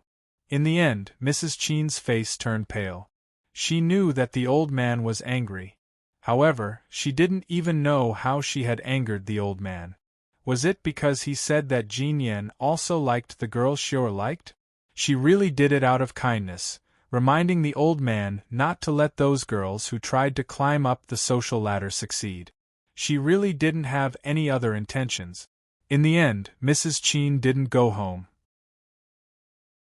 Instead, she scared the chauffeur and sent him to the hospital. The frightened Mrs. Qin's heart started to hurt again. In the Fu family, old Master Fu's face was livid as he said to his grandson, Li Jinyan, who was helping him to walk into the courtyard, "You're getting more and more ridiculous. How dare you come to me and speak ill of your sister? You're implying that your sister is out of her league with the Qin family." Climb the social ladder? Does the Fu family need to climb up the social ladder? You're really pissing me off. Li Jinyan, whose handsome face was as cold as water, was also angry. However, he couldn't add fuel to the fire. With a malicious look in his eyes, he comforted old Master Fu, "Please calm down. Mrs. Qin is spouting nonsense because she doesn't understand your sister. Why do you have to lower yourself to her level?" He was angry at himself, but he felt the most heartache for his sister. Chapter 5085. Li Jinyan was someone who didn't show his emotions on his face. Plus, his years in the military had honed his temperament and made him more stable and tolerant. Deep in his heart, he was clearly furious, but on the surface, there was no trace of anger in his words. He calmly persuaded the old man and accompanied him for a stroll in the small courtyard to relieve his anger. Gradually, the angry old man's expression eased. After thinking carefully for a while, the old man said, "Now that your sister has graduated and successfully transferred to the company, she has a new journey. Logically speaking, my previous worries don't exist anymore. So, I should let the outsiders know that your sister is my biological granddaughter. Originally, I thought that since your sister and uncle are both soldiers, soldiers should keep a low profile. There's no need to be too ostentatious in order to avoid criticism. But now, it seems that I've thought too much. The Fu family wants to keep a low profile, but they let people ride on your sister's head. They really think that your sister is an orphan with no one to rely on. I have to talk to the family Xia and see when we can announce your sister's identity. She's been hiding her identity for so many years. I don't feel good about it. Today, Yi Jian was humiliated by Mrs. Qin. The old man's heart ached so much that it was bleeding. She's suffered so much outside, and she's even been criticized by irrelevant people. Jinyan, your sister has suffered too much. Li Jinyan knew the reason why he didn't immediately acknowledge Yi Qian. Later, because the Li family kept investigating who killed Li Chuhai, the old man had to delay his plans for Yi Qian. He didn't even tell his friends. Today, the old man saw his precious daughter being humiliated with his own eyes. He really didn't want to tolerate it anymore. Li Jinyan knew that the old man was upset, but this matter couldn't be messed up because of a moment of anger. He helped the old man to the pavilion. After the old man sat down, Li Jinyan massaged the old man's shoulders and said slowly, "As long as the Li family doesn't fall, once your sister is acknowledged, she will undoubtedly become the Li family's #1 suspect. When that time comes, with his connections, it will be easy for him to find out what happened to her." When I came back, I received a call from the Li family. My father secretly invited a rehabilitation team from abroad a year ago. It is said that he can walk slowly now, and his speech is much better than before. Based on the current situation, he can hold on for a few more years. Before he finds out who killed Li Chuhai and whether Auntie left any descendants, he won't let himself fall so easily. The him here was Old Manly. The old man frowned slightly. "You can get off the bed now? How come I've never heard of it? You have a lot of work on your hands. Now that you're an honorary professor at the university, it's normal that you don't know what's going on outside." If the old man didn't want to announce Yi Qian's identity, Li Jinyan wouldn't have told the old man these things. The Li family doesn't lack money or people. As long as one side of the paralyzed is willing to work hard, there are many examples of people who can walk again. The old man didn't say anything else, but there was a hint of seriousness in his peaceful expression. Li Jinyan's phone buzzed. He took out his phone and looked at the caller. There was a faint smile in his cold eyes. "Your chosen grandson-in-law is calling. Do you want to talk to him? My sister should be with him."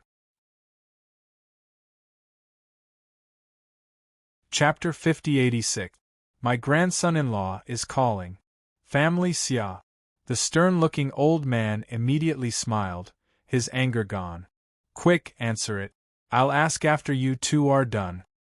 He didn't call home directly, but called his grandson first. The old man thought it must be something serious, so he waved his hand and motioned for Li Jinyan to move aside.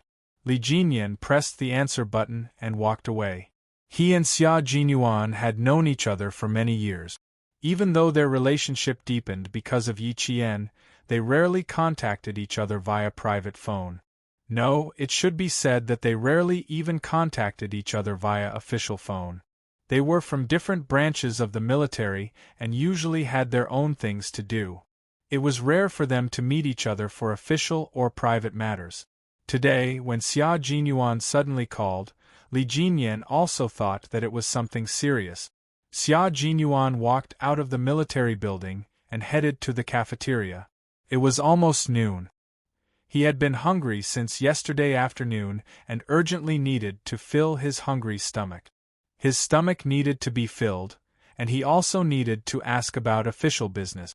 Xia Jinyuan heard the cold voice on the other side of the phone. He wanted to greet his future brother-in-law, but his brother-in-law didn't even need his question and said coldly, "Let's cut to the chase. I heard that old Manly can get out of bed now. It's said that they hired a top professional rehabilitation team from abroad. Is this true?" Xia Jinyuan didn't beat around the bush and asked directly. A few minutes ago, he heard from his father that he immediately called the Storm Commando's duty room when he came out of the building. When he found out that his brother-in-law was on vacation, he quickly called his private number. Yes, the news is correct. Li Ronghuan was secretly invited back from abroad a year and a half ago. Li Jinyan replied calmly. He could get out of bed and walk 3 months ago. I heard that he can walk more than 100 meters now. More than 2 years ago, old man Li suffered a stroke that left him paralyzed and bedridden. However, he did not give up on treatment because of this. Relying on his own connections and the connections of his eldest son, Li Jinyan's father, he had always invited the top medical team in the country to help old man Li recover. A year and a half ago, the second son, Li Ronghuan, had secretly hired a top rehabilitation team from abroad to treat him in secret. It was not difficult to see that the Li family was also guarding against outsiders. They did not want outsiders to know that old man Li, who had collapsed, could stand up and walk again. Not only did they hide it from outsiders, but they also hid it from Li Jinyan. When the news was confirmed, Xia Jinyuan's handsome face turned red. It seems that the Li family has been creating a false image for the past 2 years, hiding and waiting for the right time to make a big move. Outsiders thought that the Li family had ceased all activities, but in fact, they were no longer as high-profile as before. Even the high-profile Madame Li, Du Jia's mother, and old man Li's second wife, Madame Li, had unknowingly kept a low profile in the past 2 years. Now there was very little news about the Li family in the capital. If one had to say a few words, they were all similar regrets, such as, alas, the Li family has gone downhill. The heroes have left the stage. Or, since old man Li suffered a stroke and was paralyzed, it was like a collapsed building. There was no way for it to rise again. And so on. Everyone thought that the Li family had collapsed and could not be compared to the past. Who knew that even if old man Li suffered a stroke, he still survived? Even Li Jinyan's second uncle, Li Ronghuan, who used to be a painter and had a certain reputation, had stayed in the country most of the time in the past year to serve the old man. The people arranged in the Li family told him that the top rehabilitation medical team from abroad was invited by his elusive second uncle. Chapter 5087. Li Jinyan returned this time because he wanted to see his second uncle, Li Ronghuan, whom he had not seen for 11 years. What he found strange was that no one knew that his second uncle, Li Ronghuan, had returned. Even the servants in the Li residence did not know about it. Moreover, some of the older servants in the Li residence had been sent home over a year ago. This second uncle of the Li family. Li Jinyan's cold eyes became slightly more serious. No matter how unwilling he was to return to the Li family, he had to meet this second uncle who gave him a strange feeling. Li Jinyan looked up at the old man who was resting in the pavilion and said calmly, "When are you coming over?" "I'll come to visit Grandpa tomorrow." Xia Jinyuan knew that his brother-in-law was asking him where he was going. He did not immediately start the car. Instead, he sat in the car and asked again, "How much do you know about Li Ronghuan?" The painter and the Li family are all involved in politics. Old man Li doesn't have any objections to having such a different descendant? I don't know. We haven't seen each other for 11 years. Li Jinyan had never hidden anything about the Li family from Xia Jinyuan, especially when the Li family was still investigating who killed Li Chuhai. He and Xia Jinyuan had to guard against the Li family, so there was no need to hide anything about the Li family from each other. Just like now, when Xia Jinyuan had doubts, he immediately came to ask him. As long as he knew something, he would tell him. The Li family is very complicated.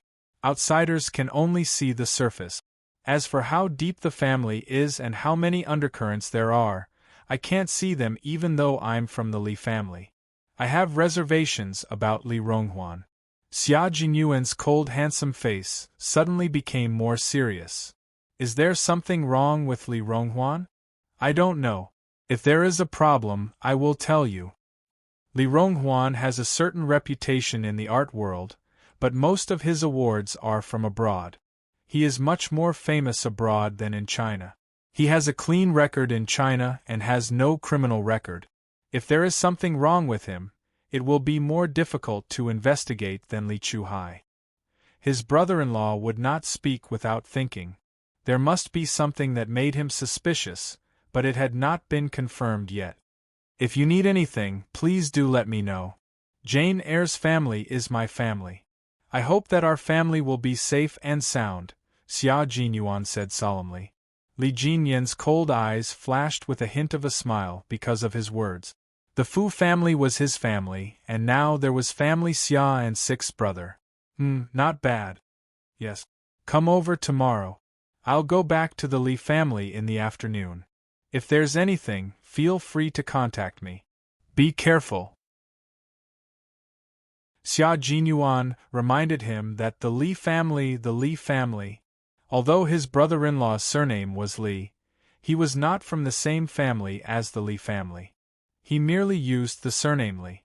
However, it was precisely because of this that every time he returned to the Li family, Xia Jinyuan would feel an inexplicable sense of danger. He always felt that his brother-in-law was not returning home, but entering a tiger's den. Old man Li was hypocritical and pretentious all his life. He dared to kill his own brother and was extremely ruthless. He was a father who only cared about his own life. It was a miracle that his brother-in-law, who lost his mother when he was young, was still alive. Just like his little fox, it was a miracle that the two siblings were still alive. Xia Jinyuan also greeted the old man and said that he would come over the next day. He only ended the call when the old man laughed heartily. The next day, Xia Jinyuan woke up early and drove to Dangue Garden. The healthy Master Xia moved the vegetables he planted into the trunk of the car. Even though there was someone serving him, Master Xia insisted on doing it himself. Chapter 5088. Seeing this, old Madame Xia was very worried. Her grandson went to her granddaughter-in-law's house to visit the elders, but the old man only asked her grandson to bring 3 small bags of vegetables. Wasn't he afraid that her grandson wouldn't even be able to enter her house? Master Xia, who didn't think there was a problem, carefully put the 3 bags of watery, green vegetables away and reminded Xia Jinyuan, "Sixth brother, when you go, you must personally hand these vegetables to the old man. Tell him that I grew these myself and can't give them away. Do you hear me?" Delivering the vegetables was not the point, but the point was that these vegetables were all grown by Master Xia himself. Xia Jinyuan looked at the 3 plastic bags that were less than half filled with vegetables and was in a dilemma. You only have a few vegetables in your soil. If you give them all to the old man, why don't you leave some for yourself? In exchange, Master Xia punched him. How dare he make fun of him for not knowing how to grow vegetables? Old Madame Xia felt that her old man was becoming more and more like a child as he aged. She quickly pulled her obedient grandson and stuffed him into the car. "Why are you wasting time with your grandfather? It's getting late. Go and visit the old man. He's your wife's grandfather. If you don't show more filial piety, your wife won't forgive you." She stuffed him into the car and closed the door with a bang. Old Madame Xia, whose hair was silver, was exceptionally healthy. Xia Jinyuan, who had returned to family Xia's old house yesterday afternoon, looked at the time. It was a bit past 6 in the morning. How could this be considered late? When he went to Dangue Garden, Xia Jinyuan was holding 3 bags of vegetables that could have been filled in one big plastic bag, but Master Xia had divided them into 3 small plastic bags, each half filled. He went to visit the old man. Li Jinyan looked at Xia Jinyuan, who came to the door with 3 bags of vegetables, and his cold handsome face twitched slightly. "You even went to the market?" "My grandfather planted them when he was free." Xia Jinyuan was also very helpless. He didn't want to come to the old man's door with 3 bags of vegetables. "He specially instructed me to hand them to Grandpa and tell him that he planted them himself. From digging the soil to fertilizing the seeds, he did it all himself." The future brother-in-law and future brother-in-law looked at each other. Therefore, there must be some secret between them. The old man was very interested in the 3 small bags of vegetables that Xia Jinyuan brought up. He personally took them and brought them to the kitchen. He said to Uncle Fu, who was still making breakfast, "I stir-fried a dish this morning. Although the quantity is a little small, it's still a success." Xia Jinyuan, who came early in the morning, did not eat breakfast. Although the old man was very happy to see his grandson-in-law, he still criticized him. How could he come over without breakfast? It was easy for him to starve. Initially, the old man only criticized Xia Jinyuan, but when he remembered that his grandson was also a soldier, he decided to criticize Li Jinyan as well. In the army, the 2 of them had always been in charge of lecturing people. Now that they were in front of the old man, they could only be obedient and obedient. They humbly accepted the old man's criticism and did not dare to refute at all. After a few minutes of lecturing, it was time for breakfast. Uncle Fu, who was busy in the kitchen, glanced at the old man a few times. He was so energetic that Uncle Fu secretly laughed in the kitchen for a long time before he came out with breakfast. Great, the Fu family today was great. No, it should be said that ever since the princess of the Fu family came back, the Fu family was getting better day by day. The old man's body was getting stronger day by day. It seemed that he would have no problem living for another 10 or 20 years. The old man and Master Xia were the same age. If he lived another 10 or 20 years, he would be more than 100 years old. Chapter 5089. After Uncle Fu placed the vegetables that Master Xia had personally picked on the table, old Master Fu told him the story of the vegetables. It was just a bet between the 2 of them.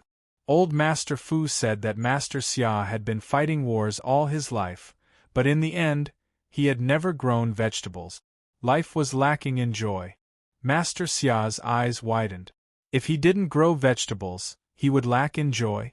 What twisted logic!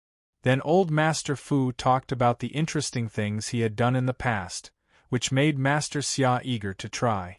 In the end, old Master Fu shook his head. No. I'm afraid that a rough person like you can't grow vegetables. Don't waste the seeds. Master Xia, who did not accept it on the surface, remembered it in his heart. He said that he couldn't grow vegetables. He insisted on growing them. From winter to spring, Master Xia had grown vegetables for the first time in his life. He took care of them so carefully that he even used his chopsticks to catch the insects one by one. He did not eat the first batch of vegetables in his life, so he quickly pulled them all out and brought them to old Master Fu. He used his actions to tell old Master Fu that a rough person like him could also grow vegetables. After listening to this little story, Li Jinyan's cold expression turned into a warm smile. After his sister returned home, the Fu family's laughter was filled with happiness, and the old man's lifeless life had been reborn. Just like now, one could feel that the old man was living a comfortable life and had hope in his smile. After breakfast, the 2 of them accompanied old Master Fu for a walk along the tree-lined path in Dangue Garden. The 2 of them accompanied and took care of him. Old Master Fu smiled so much that the wrinkles around his eyes deepened. Old Master Qin, who had heard the commotion, came over. When he saw them, he smiled and said, "Old Fu, no wonder you didn't ask me to play chess yesterday. Turns out that Jinyan is back." Looking at Xia Jinyuan, old Master Qin was a little jealous. "Even your grandson-in-law came back to accompany you. Old Man Fu, oh old Man Fu, I'm really envious of your old age." It was the first time Xia Jinyuan brought Yi Qian back to family Xia. Coincidentally, old Master Qin and old Madame Qin were also visiting family Xia. After some introductions, old Master Qin found out that the 6th son of family Xia had a beautiful girlfriend. Later, when Yi Qian returned to Dangue Garden, she bumped into old Master Qin, who was chatting with old Master Fu and the diplomat Qin Xiu. Therefore, old Master Qin, Qin Xiu, and old Madame Qin all knew that Yi Qian was old Master Fu's biological granddaughter. When old Master Qin saw that Xia Jinyuan was also there, he was not surprised. Instead, he was happy for his old friend. The sweetness came after the bitterness. Indeed, the sweetness came after the bitterness. With old Master Qin's participation, some topics, such as the Li family, could not be discussed anymore. They talked about the country, social news, and foreign affairs. Xia Jinyuan and Li Jinyan listened attentively to every word that the two knowledgeable old men said. After a long walk, they passed by the Qin family's gate. Old Master Qin had no intention of going home. He said to old Master Qin, "Let's go to your house and play chess." He did not enter the house and walked very quickly. It was obvious that old Master Qin did not want to go home at all. The Qin family was also quite lively. Mrs. Qin, who came to Dangue Garden early in the morning to visit her in-laws, Madame Li, and her daughter, Du Jie, were also there. It was Madame Li's first time at the Qin family's gate. She smiled and looked very elegant. Du Jie, who was sitting next to her, was even more elegant. She looked like a good daughter raised by a good family. Unfortunately, the mother and daughter should not have talked about Yi Qian. Chapter 50-90. If old Madame Qin didn't know Yi Qian's identity, she would just treat it as gossip and wouldn't take it to heart. However, old Madame Qin already knew that the girl the family Xia liked was old Master Fu's granddaughter. As the elder brother, Li Jinyan naturally liked the younger sister of the Fu family. The Qin and Fu families had a good relationship. Old Madame Qin knew the relationship between Li Jinyan and the Li family. Old Madame Qin was not happy that her daughter-in-law suddenly brought her and her daughter to the Qin family. Now they were talking about Yi Jian again. Old Madame Qin was so angry that her fingers were trembling. She listened to Madame Li and her daughter-in-law echoing each other. She looked at Madame Li's soft persuasion and Du Jiaoling, who seemed to speak for Yi Jian but was actually adding fuel to the fire. However, her daughter-in-law didn't notice it at all. Alas, the world has really changed. Old Madam, don't you think people are too impetuous? They don't want to live a down-to-earth life, but they want to climb up by stepping on other people's shoulders. They even think that they have the ability to make so many men bow down to them. Alas, girls should have self-respect and self-respect. Madame Li talked about the problem of family education and then brought the topic to Yi Qian. She frowned and sighed worriedly. She was raised without parents. Although she is pitiful, she still lacks discipline. No matter how smart she is, her mind is messy. She doesn't deal with things openly and has lost her purity. Old Madame Qin was an old woman who had experienced many hardships. The Qin family could still become a diplomatic family after returning from abroad. Old Madame Qin's contributions were undeniable. Although she was old now and her eyes were not as clear as before, she was open-minded. Madame Li's words were not enough to drive a wedge between them. Old Madame Qin, who was sitting in the main seat, did not answer. Madame Qin, who had brought Yi Qian here, was afraid that Madame Li would be embarrassed, so she smiled elegantly and said, "Who said otherwise? In fact, it's all because she is not satisfied and doesn't know her own worth. She relies on her talent and looks to curry favor everywhere. No matter how beautiful such a girl is, it's just a flash in the pan. She won't last long. Jie is still the best. She's outstanding in everything and doesn't even rely on her family. Mom, don't judge Jie just because she's 28. She entered the Ministry of Foreign Affairs on her own." So far, Mrs. Qin still felt that Du Jie was better than the other girls she had chosen. Old Madame Qin, who didn't say much, was really angry at this moment. She wasn't angry at Madame Li for gossiping. She was angry that the daughter-in-law she chose actually lost the most basic judgment of right and wrong in order to compete with her eldest uncle and youngest uncle's family. There were so many noble ladies in the capital, and so many daughters from good families, but they just had to keep an eye on the Du family. How many bewitching potions had this madam of the Du family fed her daughter-in-law? It had already been a few years, but she was still trying to bring the children of the two families together. How difficult was it for the Du family's daughter to marry? She clearly knew that Xiao didn't like her, yet she still hadn't given up after so many years. She was already 28 years old. Did she think that she could continue to be willful when she was only 21 or 22? If it weren't for the mother and daughter coming to visit today, she wouldn't have known that Xiao liked Old Fu's granddaughter. Old Fu's granddaughter was clearly 100 times better than the Du family's daughter. Not only did her daughter-in-law not like her, but she even said that Old Fu's granddaughter only had a face and was trying to curry favor everywhere. She was really angered to the point that the anger that she hadn't felt for many years rushed to the top of her head. Chapter 50-91. Old Madame Qin suppressed her anger and didn't let the younger generation see it. She was already so old and wouldn't let others laugh at her. Du Jie lowered her head bashfully at Madame Qin's compliment. She breathed a sigh of relief in her heart. Today's sudden visit had left her feeling unsettled and restless, not even for a second. Now, she could finally breathe a sigh of relief. Old Madame Qin looked at her with kind eyes and a satisfied smile. Old Madame Qin's impression of her shouldn't be bad. Du Jie, who breathed a sigh of relief, slowly thought in her heart and her bearing became more dignified. Old Madame Li was used to cultivating Du Jie's bearing with strict care. She believed that a person's family background could be seen at a glance. Moreover, it was the face of a prestigious family. If one didn't have the bearing to represent the face of a prestigious family, they would definitely not be presentable. In fact, it was indeed so. If one didn't have the bearing, it would be difficult to be presentable. But in the end, she was raised by old Madame Li.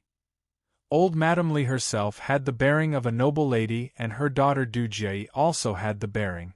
However, if the upper beam was not straight, the lower beam would be crooked. No matter how good the bearing was, it couldn't hide the malice in the heart. Especially if someone was hindering their future, they would definitely think of ways to get rid of them. This was what old Madame Li taught old Madame Li, and old Madame Li taught Du Jie. If one didn't look out for himself, heaven and earth would destroy him. It was normal to seek for one's own interests, but indiscriminately, based on one's own preferences and seeking for one's own interests by pushing down others, that was evil. Old Madame Qin's malice towards Yi Qian could be clearly seen from the mother and daughter. Old Fu's granddaughter didn't allow them to point fingers at her. Old Madame Qin, who had been smiling kindly, slowly sipped the nourishing flower tea and sighed. Now that I'm old, I hate talking about things that need to be guessed. You said that Xiao has a girl he likes. I have to thank you. Otherwise, as a grandmother, I wouldn't know that my grandson has a girl he likes. Du Jie lowered her head and smiled faintly. A cold light flashed in her eyes. Qin Xiao certainly wouldn't say it, because he didn't dare to. The old madam was from a prestigious family. How could she allow her granddaughter-in-law to be a wild girl of unknown origin? Not to mention that she was involved with several men. Madame Li and Madame Qin looked at each other secretly.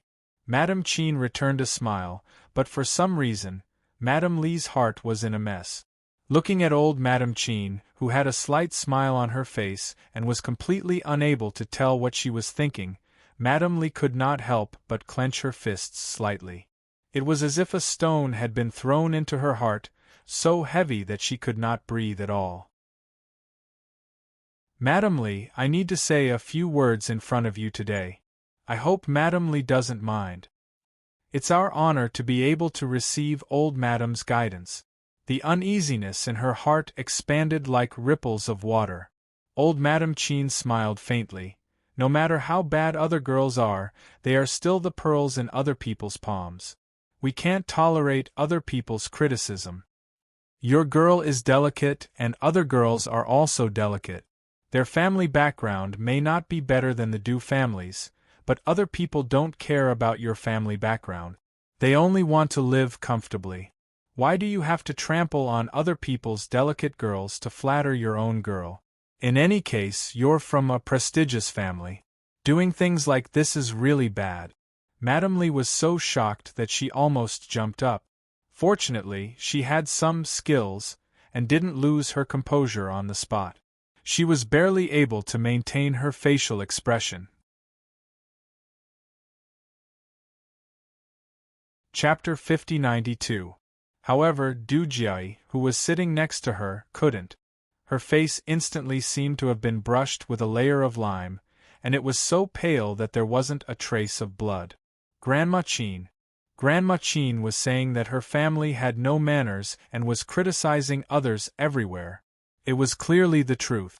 Du Jiai, who was shocked and panicked, calmed herself down and didn't immediately explain. If she rashly interrupted old Madame Qin again, it would really be rude. You, as the daughter-in-law of the Qin family, please be more careful when you're outside.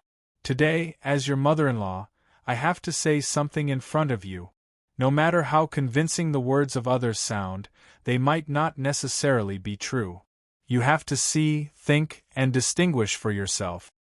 If you don't even have the ability to distinguish between right and wrong, it's better for you to quietly rest at home in the future and let the father and son take good care of you. Ever since Mrs. Qin married into the Qin family for decades, she had always been able to speak in front of old Madame. Sometimes, when old Madame had some problems, she would ask Mrs. Qin if she had any good ideas to solve them. Old Madame Qin liked her more than her two sisters-in-law, who had always been out of the province. Even if she made mistakes sometimes, old Madame Qin had never said anything harsh. She would only tell Mrs. Qin what she did wrong and what she needed to change. Today, in front of outsiders, old Madame Qin directly told Mrs. Qin to rest at home in the future and to walk less outside. Mrs. Qin, who had never been scolded by her mother-in-law, instantly felt her blood turn cold, and her hands and feet stiffen. Mom, Mrs. Qin wanted to explain, but even her tongue felt stiff. Old Madame Qin didn't need her daughter-in-law's explanation. She waved her hand tiredly. Okay, I know what you're thinking. There are guests here, so take good care of them. I have some indigestion, so I'm going out for a walk. Then, old Madame Qin slowly stood up. Seeing this, Mrs. Li's heart thumped violently. Wrong, it was all wrong today. It wasn't that old Madame Qin didn't care about Qin Xiu, nor was it that she didn't care about family status. It was just that she had long been dissatisfied with Mrs. Qin. Madame Qin had other plans when she invited them to meet old Madame Qin. She wanted to use the two of them to let old Madame Qin know what kind of person Yi Qian was. Then, old Madame Qin would step in and stop Qin Xiu from having feelings for Yi Qian. Madame Li's mind was racing, and she was both embarrassed and annoyed. She had always been the one to use others, but she didn't expect that today she would become Madame Qin's. She could only blame herself for being too impatient and never getting in touch with old Madame Qin, which led to today's matter. In the past, the Iron Lady old Madame Qin was indeed formidable. Just by talking about Yi Qian in front of her and her daughter, she had given old Madame Qin the opportunity to teach her daughter-in-law a lesson and even humiliated her and Jia.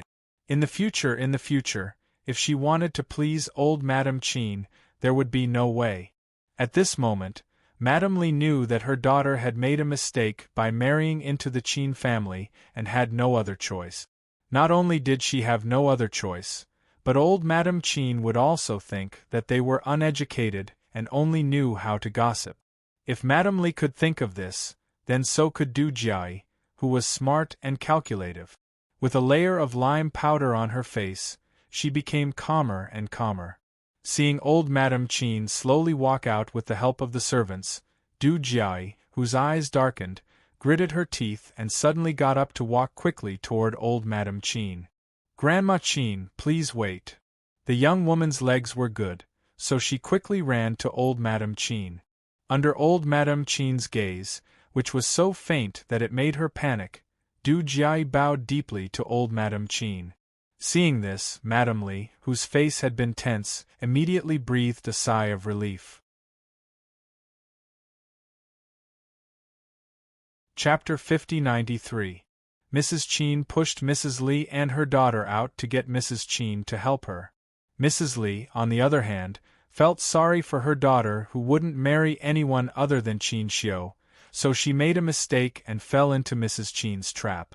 This was her fault, and she couldn't blame anyone else. Madame Chin's ultimate goal was to let old Madame Chin know how bad the woman Qin Xiu liked was. With Jiayi as a comparison, old Madame Chin would definitely accept Jiayi, and in turn, persuade Qin Xiu to accept Jiayi.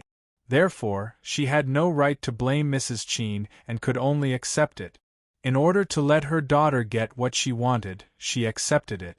She accepted Mrs. Chin's trap, but she couldn't admit that Mrs. Chin thought her daughter was bad. Jiayi had been smart since she was a child and was liked by the elders. She was talented and resourceful. If she married Qin Xiu, she would definitely be a good wife and wouldn't be a burden to Qin Xiu. Therefore, she couldn't let old Madame Chin think that her daughter was inferior. Mrs. Li was still thinking about how to make up for it when her daughter suddenly stood up. She knew her daughter had a solution. Mrs. Li had always been confident in Du Jiayi. A few years ago she was still a little unstable, but these years she had restrained herself a lot. Especially after entering the Ministry of Foreign Affairs, she became more mature and wouldn't show it immediately even if there was a big problem. Since her daughter dared to stop Mrs. Chin now, she naturally had a good solution. Du Jiayi, who stopped Mrs. Chin, didn't panic at all.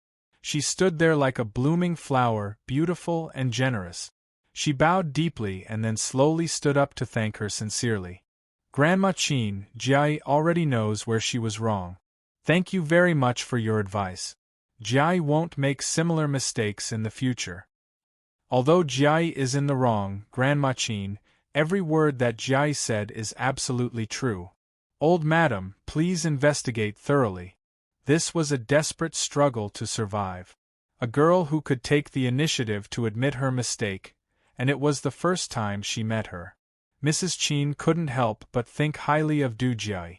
However, she only admitted that she had made a mistake and didn't know what her real mistake was. Old Madame Chin didn't think of pointing it out bit by bit. It was inappropriate for an outsider like her to point out his family matters and his children. You. Old Madame Chin sighed with a smile. Grandma Chin knows you are a good person. Go back and accompany your mother. As for the matter between you and Xiu, marriage is all about fate. You've done enough for Xiu, and Grandma Chin is aware of it. But in the end, there's no fate between you two. Good girl, Xiu isn't worth your effort, nor is he worth your weight. You can find a boyfriend who is 100 times better than Xiu. Live your life well in the future. Don't continue waiting for someone who isn't worth waiting for. You're still young. After that, old Madame Chin walked past Du Jiayi slowly with a smile. Since he had already said so much, he probably wouldn't continue to pester him. Thank you for your reminder, Grandma Chin. Jiayi understands. Du Jiayi took a deep breath, turned sideways and slightly bowed her head, respectfully watching old Madame Chin leave. Old Madame Chin, who passed by, said again, "What a good girl." Then she slowly walked to the door with the help of the servant. But when she passed by, she faintly glanced at Du Jiayi's naturally hanging hands. Seeing her secretly clenching into fists and hearing her deep breath, old Madame Chin shook her head and sighed inwardly. A good girl, beautiful and smart, but her heart was not right and damaged her foundation. What a pity, what a pity, what a pity. Chapter 50-94. After old Madame Chin left, the living room suddenly became very quiet.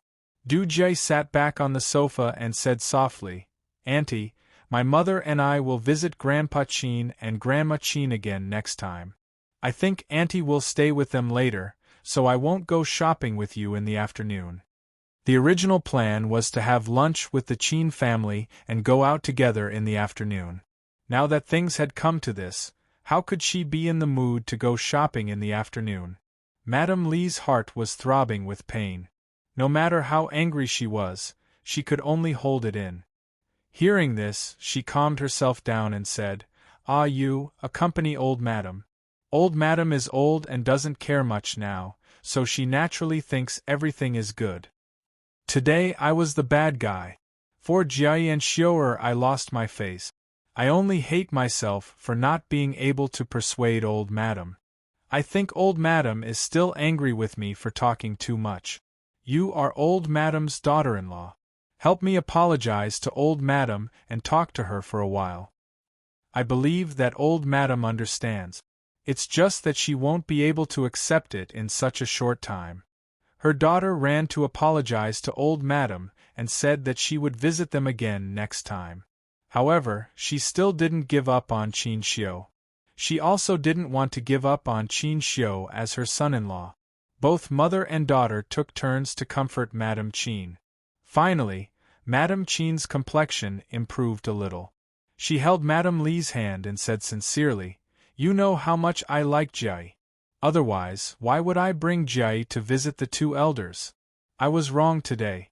I thought that the two children were not young anymore, so I was anxious to get them married.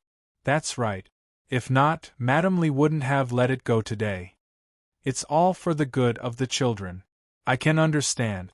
Sai, accompany old madam. Jiai and I will go back first." Madame Li also held Madame Qin's hand. For her daughter, she had to endure. How could Madame Qin have the face to stay? Her face was still pale, but could she leave? Of course not. She had to stay and accompany old madam. After sending the mother and daughter off, Mrs. Qin adjusted her emotions and went out to look for old Mrs. Qin. After leaving Dangue Garden and getting into the car, Madame Li's face turned completely cold. "Jiai, you heard old Madame Qin's words clearly. Old madam wants you to give up. What about you? Do you want to continue or give up?" Du Jiai's eyes instantly turned red when she heard the question. She held back her tears and her voice trembled uncontrollably. "Mom, can I give up? Tell me, can I give up? I fell in love with Qin Xiu when I was 21. I'm 28 this year. I've liked him for 7 years. Do you think I can give up? I can't accept this. I can't accept this. How much have I sacrificed for him? I retired from the army, I worked hard to enter the Ministry of Foreign Affairs, I worked hard to get close to him, and I even went along with his wishes. But what about him? He doesn't even have me in his eyes. There is no me at all. I want to give up. I really want to give up. But every time I think about what I've done for the past 7 years, I can't accept it. I can't accept it. Yi Qian, she didn't do anything. What right does she have to be liked by Qin Xiu? Why does everyone like her? What's so good about her? What's so good about her? I want all of them to like her." Madame Li's heart ached when she heard her daughter's tearful questioning. She reached out to hug her crying daughter and coaxed her lovingly. Don't cry, don't cry. It's not that you're not good. It's that Qin Xiu didn't see the good in you. Jiai, you've done well enough. You've done well. It wasn't that her daughter wasn't good, but that someone was obstructing her daughter's happiness." Madame Li's eyes gradually darkened. Chapter 5095. One of the most painful things in the world was persistence. If you were too persistent, you would suffer the most. However, if you pushed all the problems to others and thought that it was because of others that you couldn't get what you wanted, such persistence was not persistence, but destruction. Du Jiai persisted even when she couldn't get what she wanted, and Mrs. Li played a big part in it. Du Jiai was used to getting whatever she wanted, and she was even more used to using all means at her disposal to get what she wanted. When she kicked an iron plate one day and realized that things were out of her control, Du Jiai's first reaction wasn't self-reflection but revenge. Hearing Mrs. Li's comfort, Du Jie raised her hand to wipe the tears on her face. She restrained all her expression, as if she had never shouted. Mom, did I really do well? But why does Qin Xiu still like Yi Qian?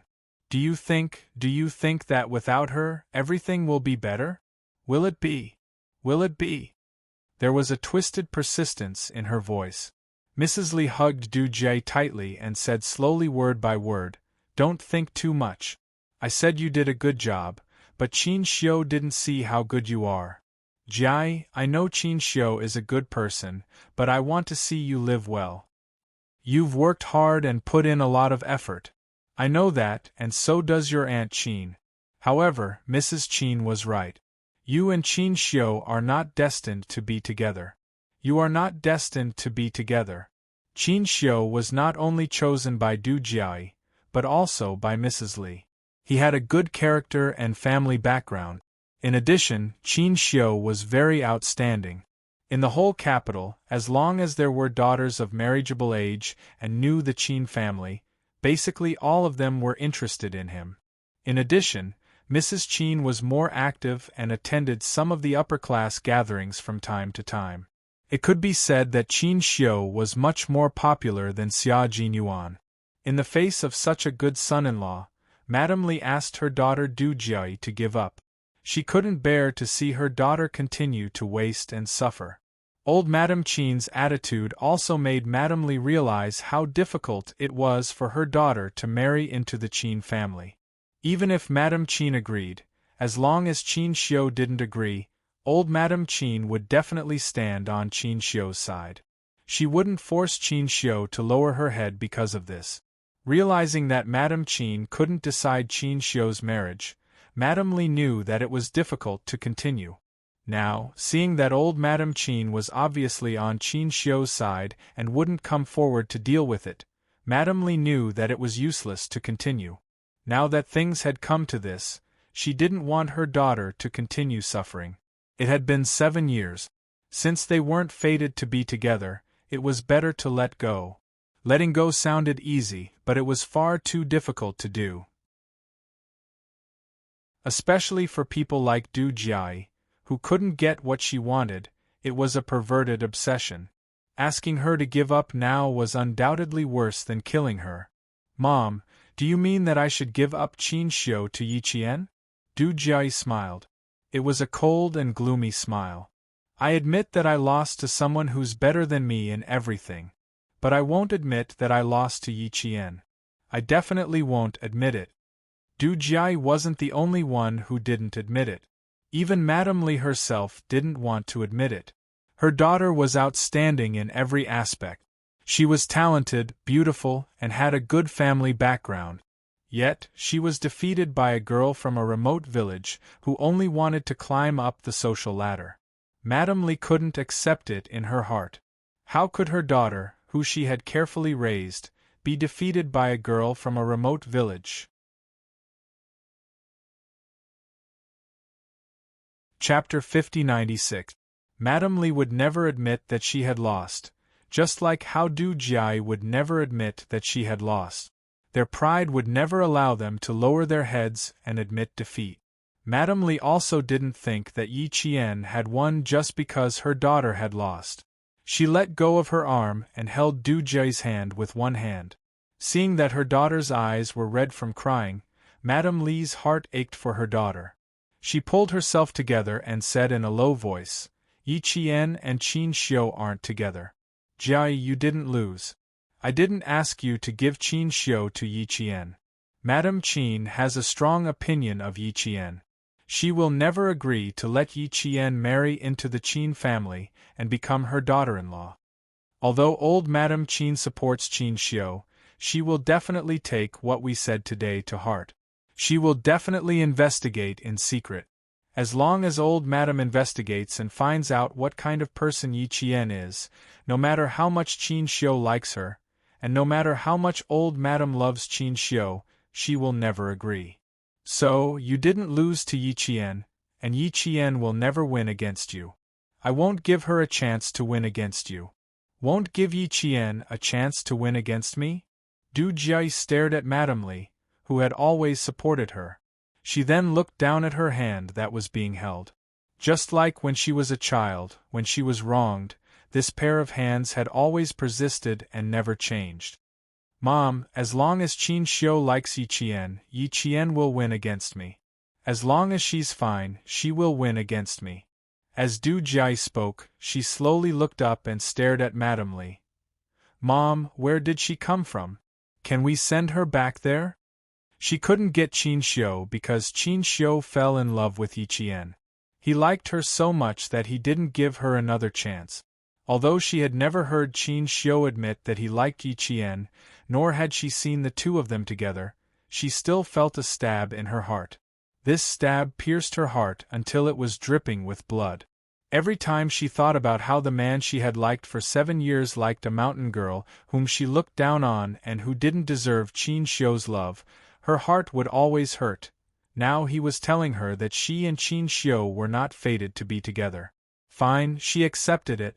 Before she accepted him, she had to pull out the thorn in her heart. Only by pulling it out could she live a good life and find a boyfriend who was 100 times better than Qin Xiu.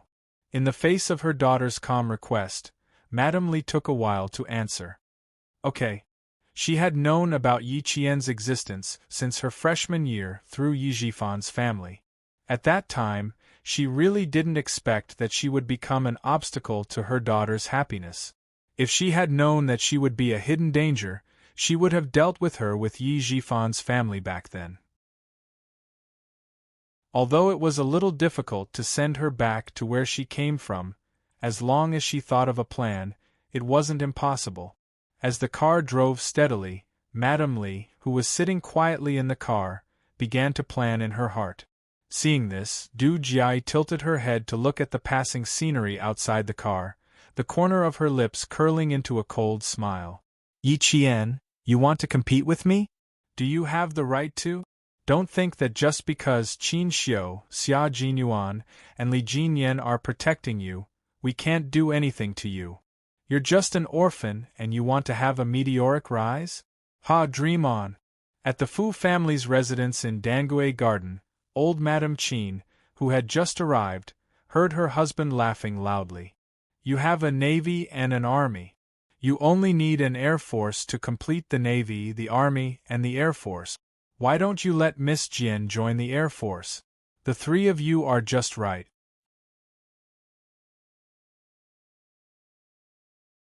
Chapter 5097. Old Madame Qin originally wanted to drag old Master Fu home to nag at him, but when she came in, she saw Xia Jinyuan and Li Jinyan. Old Madame Qin, who had something on her mind, sat down and chatted with them with a smile on her face. Li Jinyan had a dull personality and only spoke his mind. However, when it came to serious matters, he always hit the nail on the head and was very insightful. Therefore, even if he had a dull personality, people would not find him boring. On the contrary, they would think that he was very reliable. Xia Jinyuan was different. He had been a devil since he was young. He was good at talking and understanding. Every time he spoke, the 3 elders would listen quietly and nod from time to time. In the end, old Madame Qin smiled at old Master Fu and said, You really enjoy both sides of the family. Your grandson and granddaughter are promising, and your grandson-in-law is also a top talent. Are you smiling even in your dreams? Enjoying both sides of the family meant that the middle part of the family was hard, while the front and back were blessed. Old Master Fu was indeed like that. Old Master Fu was born in a big family. When he was young, he had a group of servants to serve him. When he was middle-aged, he wandered around and lost his son and wife. In his later years, when Yi Qian came back, he felt more and more comfortable every day. Old Master Fu laughed. His voice was old but strong. It was obvious that he was a strong old man. It's all thanks to them. Otherwise, how can I sit here and chat? If it were a few years ago, my feet would have entered the yellow earth and turned into ashes. When he spoke of Li Jinyan and Xia Jinyuan, they both panicked. Li Jinyan said in a deep voice. You have better days ahead of you. Of course, I still want to hold my great-grandchildren. When old Master Fu mentioned great-grandchildren, the three elders started to talk about great-grandchildren again. Old Madame Qin and Old Master Qin already had grandchildren, but there was no sign of the great-grandchild they wanted to hold the most. Their most beloved grandson, Qin Xiu, didn't even have a girlfriend. Where could they go to hold their great-grandchild? Xia Jinyuan and Li Jinyan could not say anything about this topic. Li Jinyan used the excuse that he needed to go back to the Li family to take a look and took the opportunity to leave. He left the marriage and children to Xia Jinyuan alone. On the other hand, this guy who was anxious to marry his sister would like to talk about this topic very much. He was in a hurry to leave.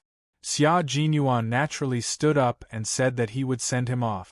Yes, it was very important to send his brother-in-law off, to hold his great-grandchildren for the old master. Sigh. How could he, who was still a virgin, give birth to a child's? When the three elders saw that the two young people were about to flee, they couldn't help but shake their heads.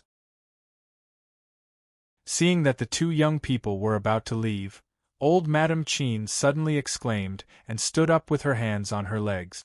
I still have something to say to Jinyan. I almost forgot. Old Master Fu immediately raised his voice and called for the two who were running away to come back and help old Madame Qin. The two grandsons obediently came back. Xia Jinyuan whispered, Judging from your voice, old Master Fu can live another 100 years.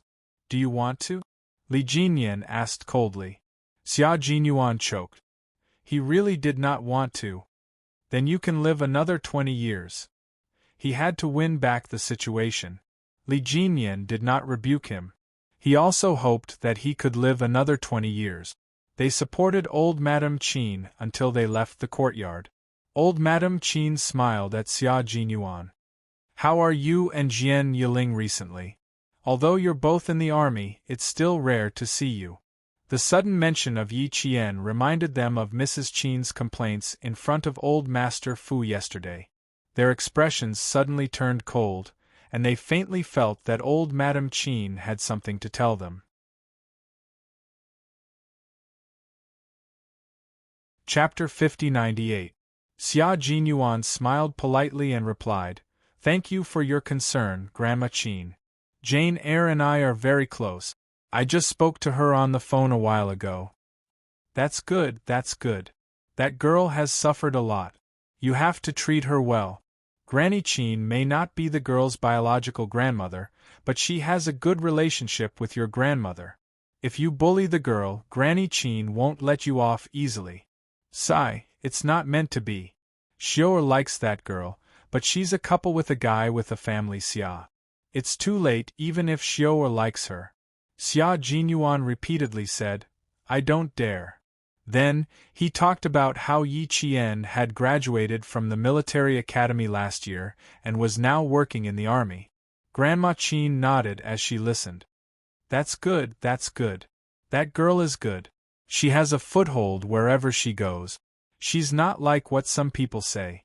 Here it comes. Xia Jinyuan and Li Jinyan looked at each other with Mrs. Qin in the middle. Their handsome faces were somewhat serious as they prepared to listen to what Mrs. Qin would say next. Today, the wife and daughter of the Deputy Chief of Staff, Du, came to visit Grandma with your Auntie Yu. They mentioned that girl. The mother and daughter didn't know about your relationship with Miss Jian, so they said a lot of unpleasant things about her. Mrs. Qin wasn't familiar with the Du and Li families. As for the Li family, she was somewhat familiar with them. However, she had never had any contact with the Du family. Now that Madame Li brought her daughter Du Jiai to the Qin family to badmouth Yi Qian, how could Mrs. Qin hide it? In addition, Mrs. Qin didn't have a good impression of old Madame Li's son and daughter because of the things she had done when she was young. Madame Li still thought that she was born in a big family. Little did she know that she would always be an illegitimate daughter in the eyes of the older generation. Now, she even came to speak in front of Mrs. Qin. She was simply digging her own grave. I don't think the mother and daughter are easy to deal with. The daughter looks dignified and sophisticated, but her mind is too active and has lost her purity. She resembles her grandmother. When she was young, old Madame Li successfully entered the Li family with her beautiful and innocent appearance. She climbed into old man Li's bed and finally angered her elder sister, who adopted her to death. Du Jiai suddenly came over and bowed to admit her mistake, which reminded old Madame Qin of the past. She became vigilant against Du Jiai, who was flexible. The mother and daughter who left Dangue Garden never thought that the biggest obstacle that made it impossible for Du Jiai to marry into the Qin family was not Yi Qian, but old Madame Qin. The mother and daughter thought that Qin Xiu liked Unyielding, so they came to me in person and said a lot. Seeing that the mother and daughter resented Unyielding, and that there was a deputy chief of staff Du in their family with real power, I was afraid that the mother and daughter would follow the elder's temper and do bad things secretly. You too remind Unyielding to be careful and don't let anyone take advantage of her. How could old Madame Qin be fooled by Du Jiai's little tricks? The more she acted like this, the more old Madame Qin felt that the mother and daughter were cunning and she had to be careful. Otherwise, with her identity, she wouldn't say such degrading words at all. The mother and daughter kept old Madame Qin's words in mind. Before Li Jinyan finished his visit, Xia Jinyuan told him that someone was investigating Yi Qian's information. Li Jinyan, who had returned to the Li family for 4 days, stood by the window-sill with cold eyes. Old Man Li, who immediately sat in a wheelchair when he came back, tended to the flowers and plants, and also taught his second wife how to trim the flowers and plants. The play downstairs was in a good mood. Li Jinyan, who was handsome and indifferent, asked calmly, "Did they use the Du family's connections or the Li family's connections?"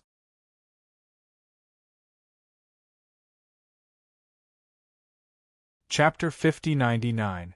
There was a big difference between using the Li family's connections and the Du family's connections. If the Du family's connections were used, it meant that the deputy chief of staff Du was involved and supported his wife and daughter. If the Li family's connections were used, then it was very likely that the deputy chief of staff Du was unaware of what Madame Li had done. Xia Jinyuan, who had already returned to the army, curved his thin lips slightly. The Li family's connections. Ever since Li Chuhai's death, the deputy chief of staff Du has been very strict with Madame Li and has instructed his subordinates not to make any move.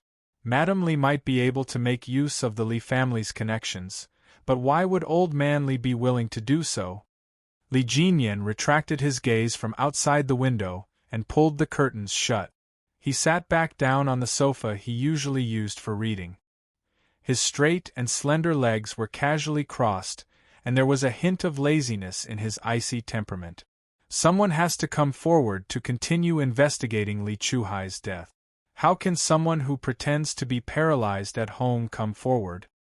That's true. We need someone reliable and trustworthy. Madame Li is indeed the best candidate. Xia Jinyuan sneered. The Li family was starting to make moves again. The more moves they made, the faster they would be defeated. What about your second uncle? Is there a problem? At the mention of Li Ronghuan, Li Jinyan's cold face became slightly stern. Li Ronghuan needs to be investigated. There's something wrong with him. Xia Jinyuan sighed after a long while. Is everyone in the Li family a freak? Why don't you give up being a good person and insist on testing the law? He felt that his words were too general and included his future brother-in-law. He hurriedly added, "You're the only one who hasn't gone astray. Old master has taught you well." Li Jinyan's eyes were cold. Xia Jinyuan pretended not to hear him and said, "There's something wrong with Li Ronghuan too. How did you find out when you were home? He's abroad most of the time and doesn't live in the country. It's difficult to investigate him. Moreover, you can't investigate him just because you think there's something wrong with him. You need an excuse." Xia Jinyuan had been cursing silently for a long time. The Li family, which was born as a warlord, had always been a family with bad debt. All of them were known for being ruthless. Now, the results were still the same. Could it be that the way they did things was inherited? If the upper beam is crooked, then the lower beam will be crooked, generation after generation? Fortunately, his brother-in-law had boarded at the school when he was in junior high school. Later, he was personally raised by the old man and became a clear stream in the Li family. While he was silently cursing, Li Jinyan said indifferently, "His 3 students in the country aren't well known, and the highest bid for a painting can be sold for is 8 figures. Start with the painting price."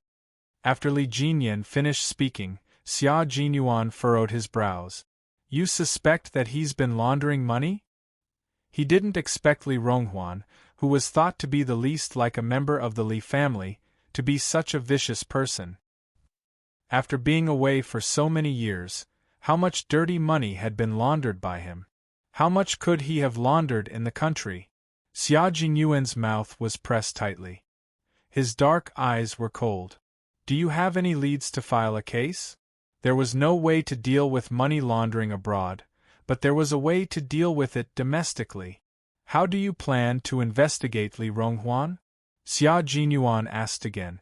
He had to ask clearly. The Li family wanted to deal with Yi Qian, even though the Li family hadn't found out who killed Li Chuhai. Li Jinyan's expression turned colder. "I don't have a plan."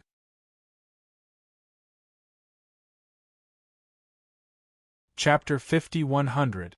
Xia Jinyuan took a deep breath and answered resolutely.